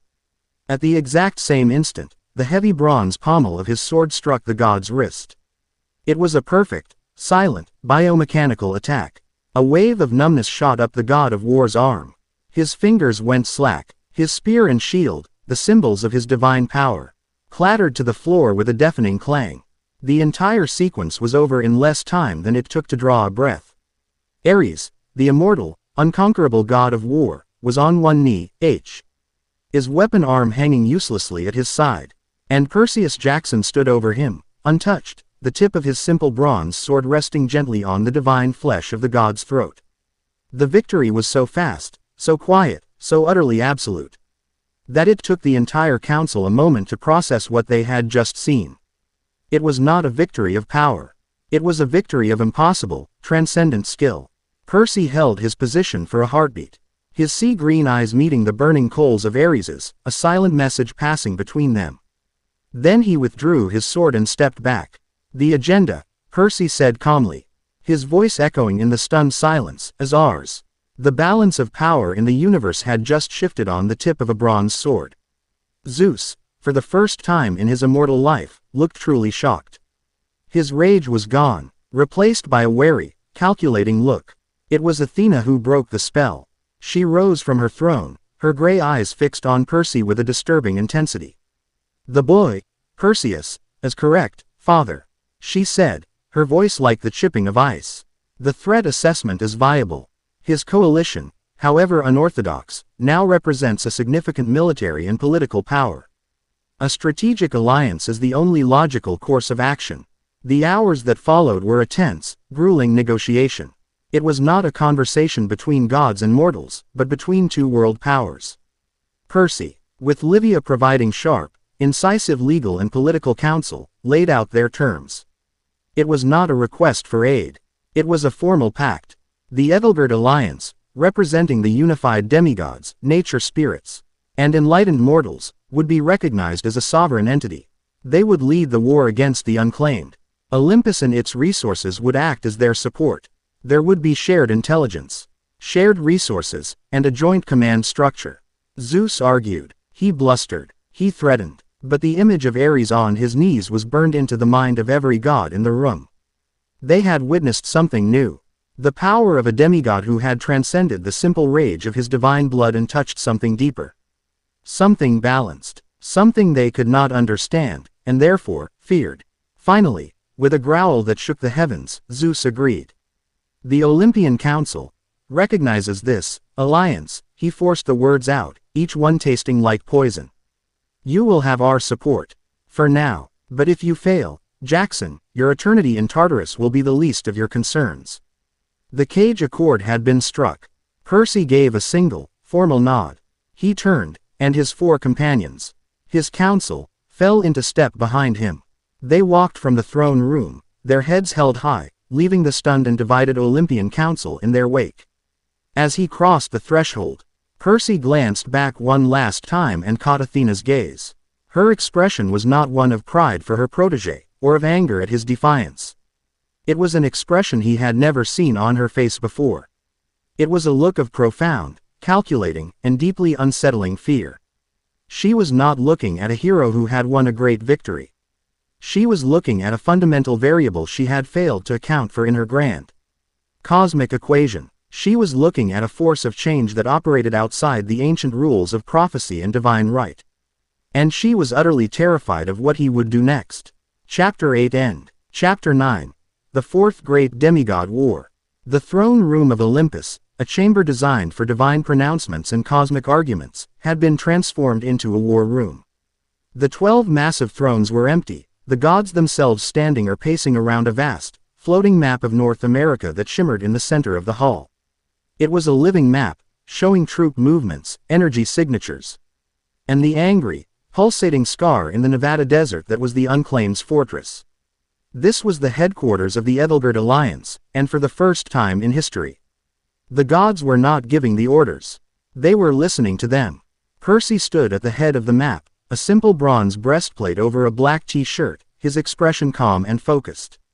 Beside him stood his council, the pillars of his new world. Livia, in polished Roman armor, her eyes sharp and analytical. Zara, her fingers flying across a holographic interface projected from her tablet, feeding real-time Aegis intelligence into the magical map. Dryas, her form solid and radiating an aura of contained, earthy power. And Cassia, her hands clasped, her lilac eyes glowing as she moaned toward the magical integrity of their intelligence network. Their fortress is called Thanatos Astur, the Death Star, Zara reported, her voice clinical. Ironic, but fitting. It's shielded by a hybrid ward, mixing chaotic magic with what appears to be a geothermal power source. Conventional assault is impossible. The shield will repel any physical or magical attack that is not precisely attuned to a weakness in its harmonic frequency. Quote, "My Hecate children have analyzed the frequency," Cassia added softly. "We can create a temporary breach, but it will require a massive, focused ritual on site. The ritual will be vulnerable. The fortress itself is a tiered defense," Livia continued, pointing a steel gauntleted finger at the map. "The outer wall is heavily fortified and manned by the bulk of their monstrous forces. The inner sanctum contains their elite demigod fanatics. The central spire is where Lycurgus will be performing the ritual to awaken the primordial heart.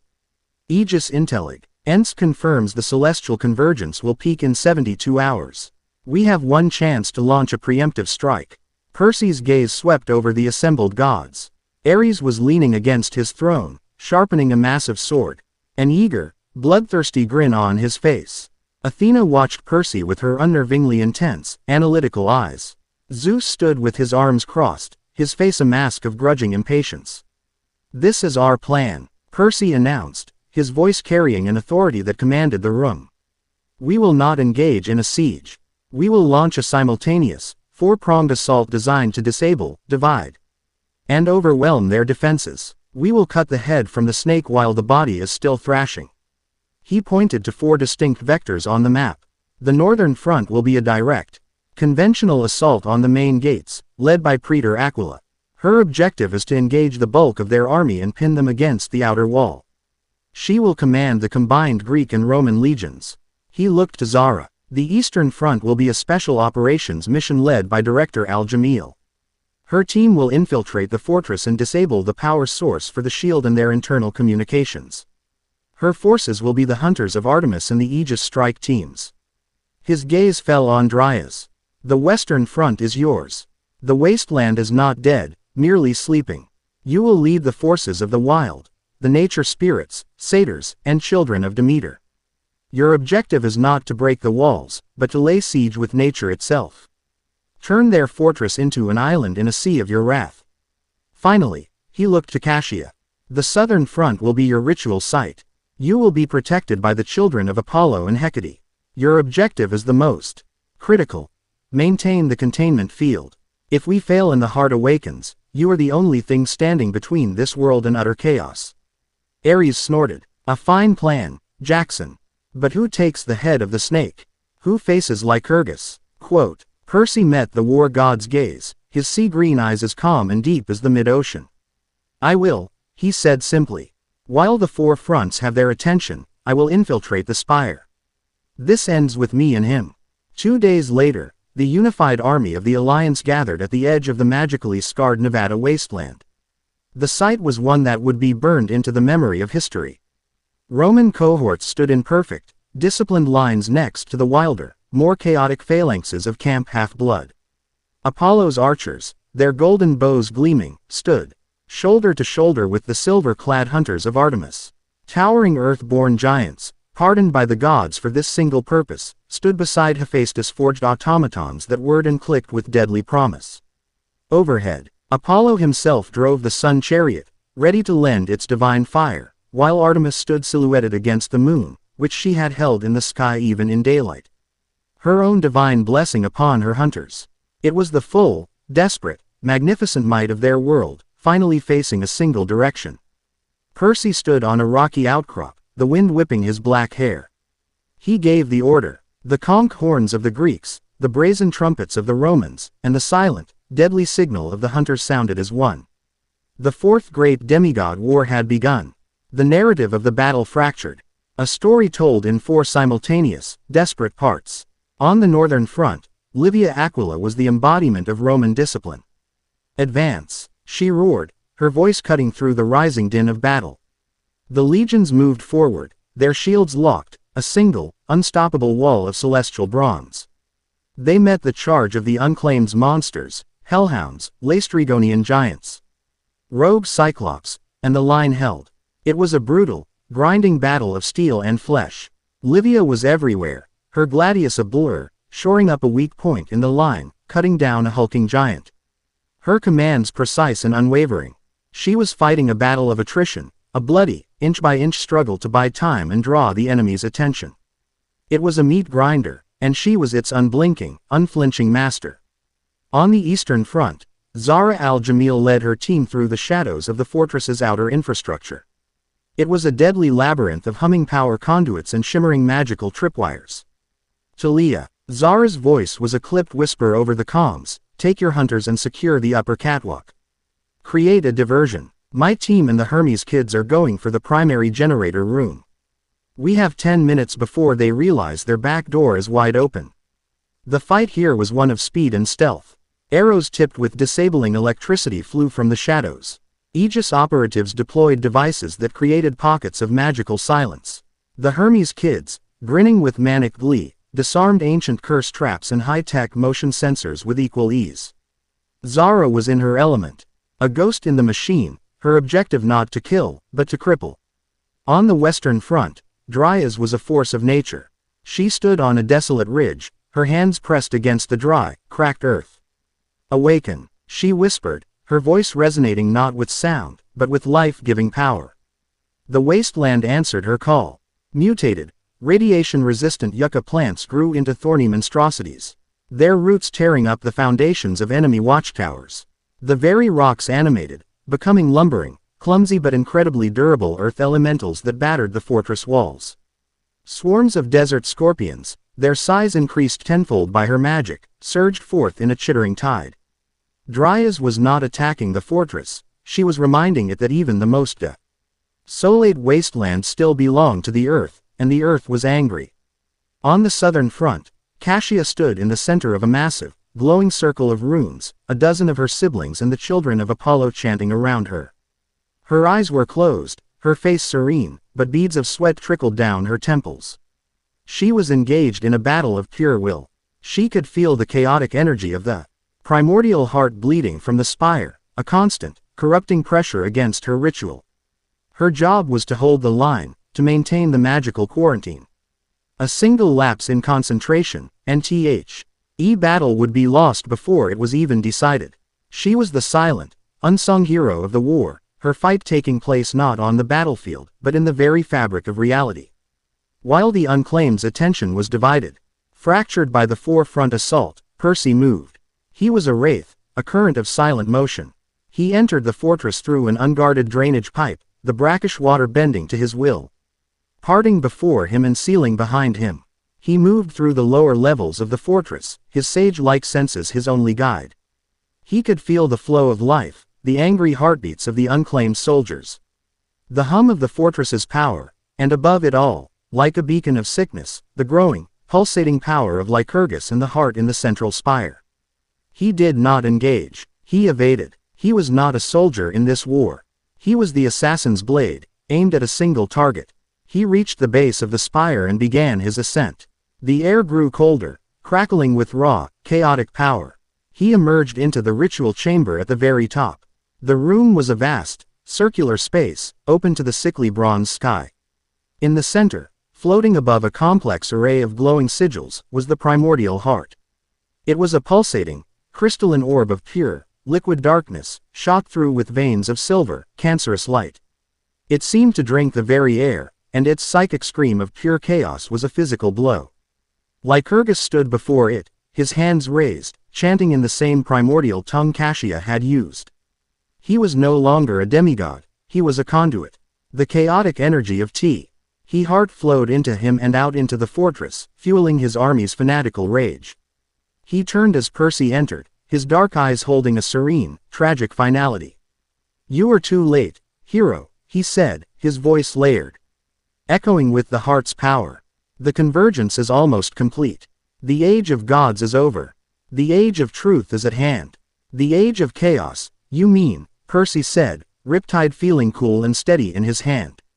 "Chaos is truth," Lycurgus replied. "Order is the lie we tell ourselves to feel safe." He raised a hand, and a bolt of pure, unmaking energy shot towards Percy. This was the test. Percy did not raise a shield. He did not dodge. He stood his ground, centered himself, and achieved the state of harmony he had practiced ceaselessly in his mind. He became one with the water in the air, with the stone of the floor, with the very world itself. The bolt of chaos struck him and passed through him, his form becoming momentarily translucent, like an image through water. It struck the far wall, disintegrating it. Lycurgus's serene expression faltered, replaced by a flicker of disbelief. "How? You can't reflect the ocean, Lycurgus," Percy said, advancing slowly. "You can only drown in it." Their final battle was not a duel of swords, but a war of philosophies. Lycurgus unleashed the full, chaotic power of the heart. He threw bolts of pure entropy, summoned tendrils of solidified darkness, warped the very space of the room. Percy met none of it with force. He flowed. He was untouchable, a phantom, his movements in perfect harmony with the world. He moved like a dancer through a hurricane, his sage state making him preternaturally aware of every shift in energy, every attack, before it was even launched. As he moved, he spoke. His voice was calm, not a shout, but a steady, cutting current of words that pierced the chaos.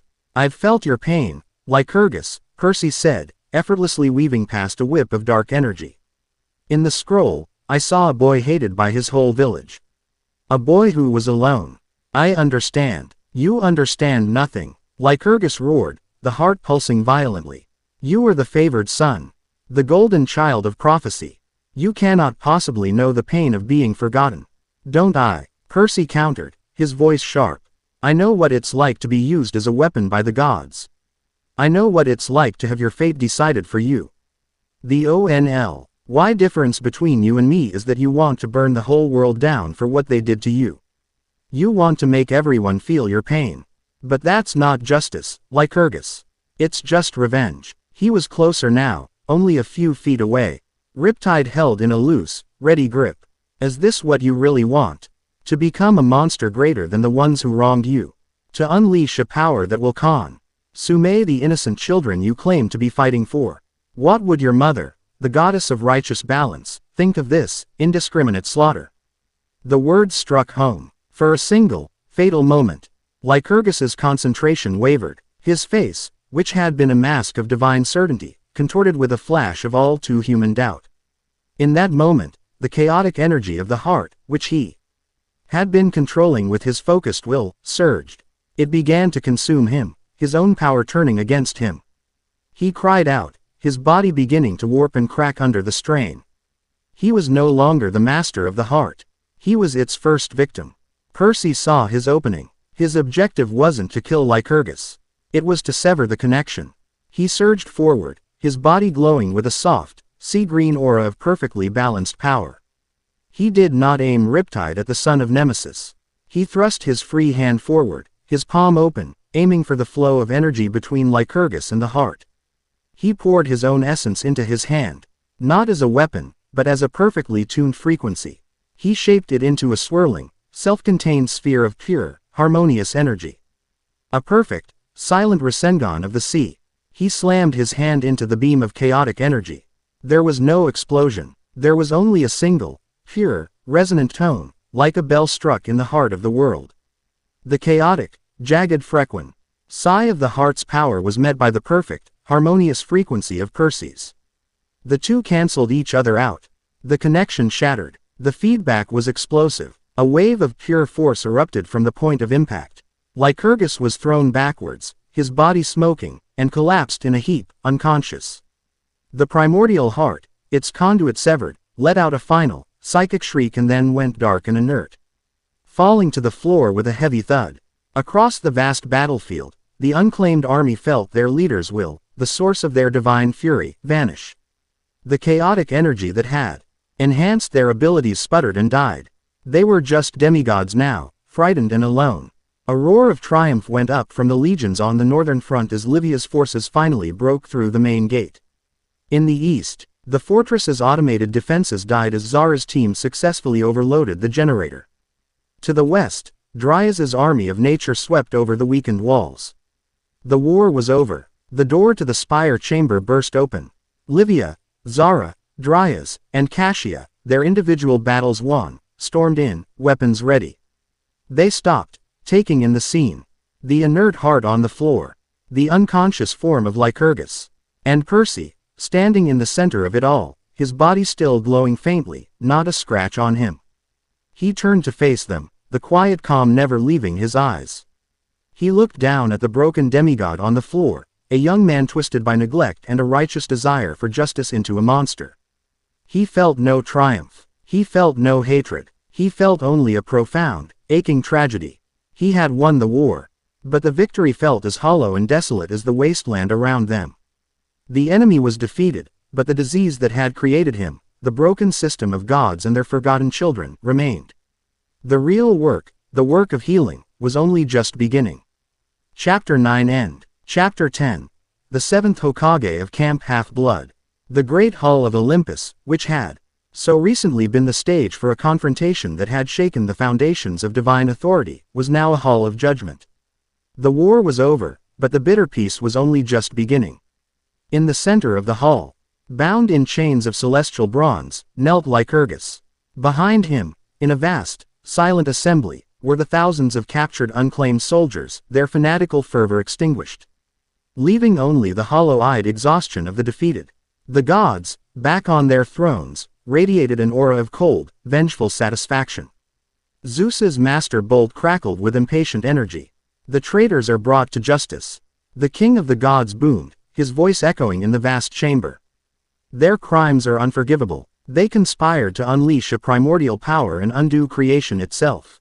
The sentence is death. For all of them, let their souls be erased in the depths of Tartarus. A murmur of grim agreement went through the council. Ares grinned, a terrible, bloodthirsty expression. This was the old way. The way of divine, absolute, and brutal power. But Percy Jackson, standing before the throne's not as a subject but as the recognized leader of the Edelgard alliance, did not move. He stood beside his council, Livia, Zara, Dryas, and Cassia, a silent, immovable object in the path of the gods, wrath. No, Percy said. The word was not loud, but it possessed a weight that made the entire council pause.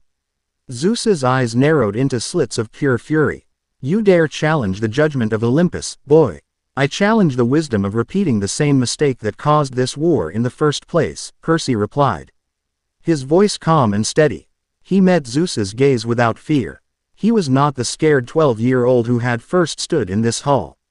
He was a man who had faced down gods and monsters, yes. But he had also stared into the heart of a different kind of power, a power born from breaking cycles, not perpetuating them. You speak of justice, Percy continued, his voice resonating with a new, profound authority. But what you propose is not justice. It is vengeance. And vengeance is a fire that consumes everything it touches. These soldiers, he gestured to the thousands of kneeling demigods. They did not follow Lycurgus because they were evil. They followed him because they were in pain. They followed him because they were the children you forgot. The ones you cast aside. They are the bitter fruit of your own neglect. To execute them would not be an act of strength. It would be an act of fear, an admission that you are incapable of solving the problems you create. He walked slowly towards the dais, his footsteps echoing in the tense silence. The scroll I was given showed me a world where the cycle of hatred was broken. It was broken not with a sword, but with understanding. These demigods deserve punishment for their crimes, yes. But they also deserve a chance at redemption. A chance to find the home and the family they were always denied. He stopped before the throne of Zeus. I propose a different sentence. Amnesty for the soldiers who will swear an oath of loyalty to the Edelgard alliance. They will work to rebuild what they destroyed. They will be integrated, educated, and given a purpose. They will be taught what it means to be a hero, not a weapon of vengeance. And their leader? Athena asked, her gray eyes sharp and analytical, probing his intentions. What of Lycurgus? Surely his crimes demand a harsher fate. Percy turned to look at the broken son of Nemesis. Lycurgus met his gaze, his eyes no longer filled with fire, but with a deep, weary emptiness. His crime was to seek perfect, absolute balance, Percy said. And so his punishment should be the same. I propose he be remanded to the custody of his mother, the goddess Nemesis.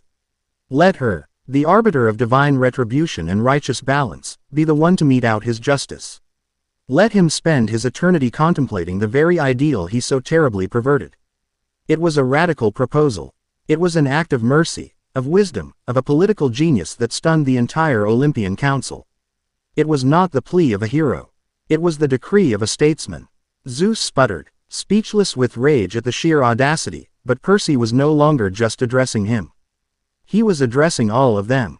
He was offering them a way out, a way to heal the festering wound in their own family without simply amputating the limb. Poseidon looked at his son with an expression of pure, overwhelming pride. Athena's analytical gaze softened with a flicker of something that looked like respect. Even Hera seemed to grudgingly acknowledge the political wisdom of the move. The Cage Accord had given Percy a seat at the table. His victory in the war had given him their respect. But this act, this choice of radical empathy over easy vengeance, was what truly cemented his power. It was the moment he became more than a hero. He became a leader they would follow. With a final, reluctant nod from Zeus, the motion was passed. The cycle, for the first time in millennia, had been broken. 1 year later, the name Ethelgerd was no longer a blueprint or a dream. It was a thriving reality. The valley, once a smoking ruin, had been reborn. The new city was a breathtaking fusion of its founders' ideals. The strong, logical lines of Roman architecture formed the city's bones, its senate, hall and forum providing a center for law and order. The graceful, artistic beauty of Greek design was in its amphitheater and its temples. The entire city was woven into the landscape, not upon it. With buildings incorporating ancient trees and streams flowing through open plazas, a testament to Dryas's influence. And running through it all, like a silver nervous system, was Zara's technology, silent maglev trams, atmospheric regulators that ensured perfect growing seasons, and a hybrid tech magic shield that was the envy of Olympus. But the true marvel of Ethelgerd was not in its buildings, but in its people. On a sunny afternoon, a Roman centurion stood in a training arena, patiently correcting the sword form of a young daughter of Hermes, while a former unclaimed soldier, his face now open and relaxed, demonstrated a defensive maneuver to a nervous child of Demeter. There were no cabins here. There were only squads. In the fields, a group of satyrs played their pipes, their music helping to grow a strange, glowing fruit that was a cross-pollination of a Roman magical grape and a wild berry Dryas had discovered. They were working from a complex irrigation plan designed by A.S. On of Hephaestus, an immortal engineer from Aegis. In the Grand Library, a place of quiet reverence and humming data servers, children of Athena read from ancient scrolls alongside children of Hecate, who were learning to code magical runes into Zara's computer systems. It was a city built on the radical idea that their differences were not a weakness, but their greatest strength. It was a living, breathing testament to Percy's vision. It was his Konoha, brought to life. Percy spent his days walking the city, his presence a comforting, steadying force. He was their leader, their cage, but he wore his authority with a light, easy grace. He was not a king on a throne. He was the man who stopped to help a Cyclops builder lift a heavy stone, the one who listened to the long, rambling tale of a satyr's discovery. The one who sat and had coffee with Zara in the plaza, simply enjoying a moment of mortal peace. His relationships with the 4 women who had founded this city with him had settled into a new, comfortable, and complex reality. They were his counsel, his partners, his most trusted friends. And they were more. He met Livia in the new Senate Hall, a magnificent open-air chamber overlooking the valley. She was reviewing a new charter for trade with the Amazons, her brow furrowed in concentration. "They're asking for exclusive rights to our celestial bronze weapons in exchange for a discount on Pegasus-grade ambrosia," she said without looking up. "It's a terrible deal. We'd be creating a monopoly. Counter with a non-exclusive deal but offer them a seat on the Economic Council," Percy suggested, leaning against a column. "Make them a stakeholder, not just a customer." Livia looked up, a slow, appreciative smile on her face. "You've been studying Roman political theory, Jackson. I had a good teacher." He grinned. Theirs was a bond of mutual respect and intellectual fire. She challenged him, sharpened his mind, and he, in turn, provided the bold, unorthodox visio. And that her pragmatic nature could then shape into reality. She looked out at the thriving city below. "You actually did it," she murmured, a note of wonder in her voice. "You built a better Rome, and you did it without a single conquest." He found Dryas in the heart of the restored forest, by the great oak, which now stood as the healthy, vibrant heart of the entire valley. They did not speak for a long time. They simply stood together, their feet bare on the soft earth, and listened to the hum of life in the woods. "The land is happy," Dryas said finally, her voice the soft murmur of leaves. "It sings a new song. A song of balance." She turned to him, her ancient, green eyes soft. "It knows you. It feels your heart, sage of the sea. You are a part of its song now."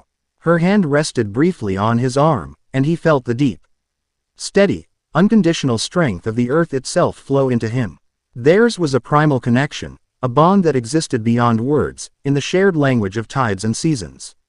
He joined Zara at a small table outside, the daily grind, a coffee shop in the main plaza that she had insisted was the cornerstone of any true civilization. She was tapping away at her tablet, a sarcastic smirk on her face.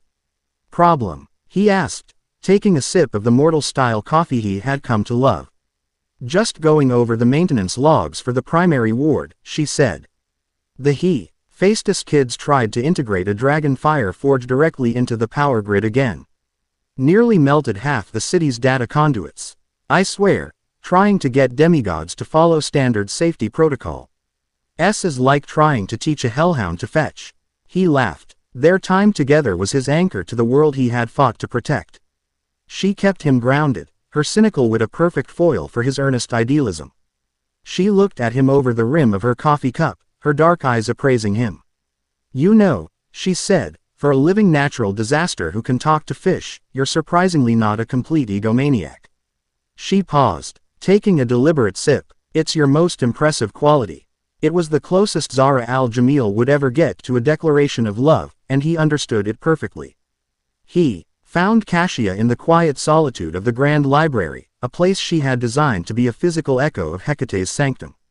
She was not reading. She was simply sitting in a pool of sunlight, her eyes closed. A look of profound peace on her face. He sat beside her, and a comfortable, intimate silence settled between them. Theirs was a bond forged in the crucible of shared consciousness, a connection that resonated on a soul-deep level. The primordial heart is stable, she said, her eyes still closed. Zara's technology and my magic have created a containment field that should hold it indefinitely. It is sleeping, dreaming of chaos, and Lycurgus, he asked softly. His mother has him, she replied. He works in her gardens at the edge of the world, finding a different kind of balance. Ending to new life instead of destroying it. Perhaps one day, he will find peace. She opened her eyes, her luminous lilac gaze meeting his. I have read the histories of 1,000 heroes, Perseus. I have studied the patterns of their lives, their triumphs, their tragedies. None of them ever achieved what you have. What's that? He asked. A happy ending, she said simply. Because you understood. That the final monster is never a titan or a giant. It is the cycle itself. And you broke it. That evening, the four of them found him on the hill that overlooked the city, a place the residents hadn't officially started to call the Cage's Bluff. The sun was setting, casting long, peaceful shadows over their valley. There was no tension between them, no rivalry. There was only a deep, abiding sense of partnership. Livia, as always, was the one to speak for the group. We have been discussing the future, she said, her tone practical, but with an undercurrent of something much warmer. We have concluded that any attempt to force our unique multilateral relationship into a traditional, singular structure would be strategically inefficient and emotionally inadequate. Percy smiled. He had known this conversation was coming. He had been preparing for it. I agree, he said.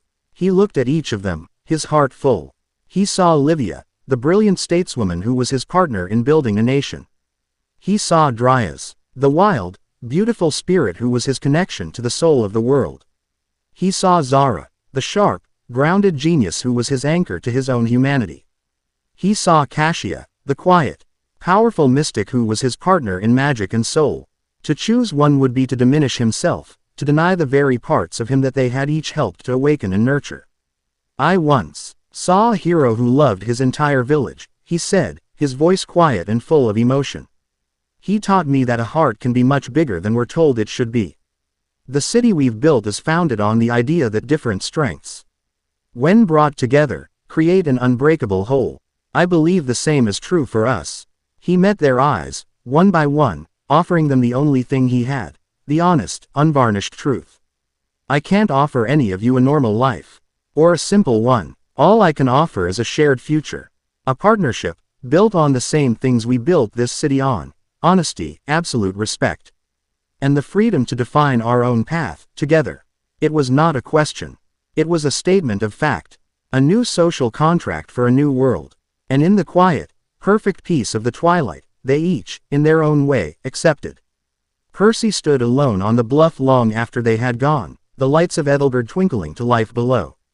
It was a sea of stars on the earth, a beacon of impossible hope. He thought of the journey that had brought him here. From a confused boy on a beach, to a reluctant hero, to a weary soldier, and now, finally, to this. A leader, a protector, a founder. He felt the phantom weight of Hecate's scroll in his pocket and sent a silent, Heartfelt thanks across the veil of worlds to a lonely, whiskered boy in an orange jumpsuit who had taught him that the great Saint power was the unwavering will to protect your precious people. He was not a king. He was not a god. He was the guardian of his own improbable, wonderful village. He was the seventh Hokage of Camp Half-Blood. His war was over. His watch had just begun. Chapter 10 End.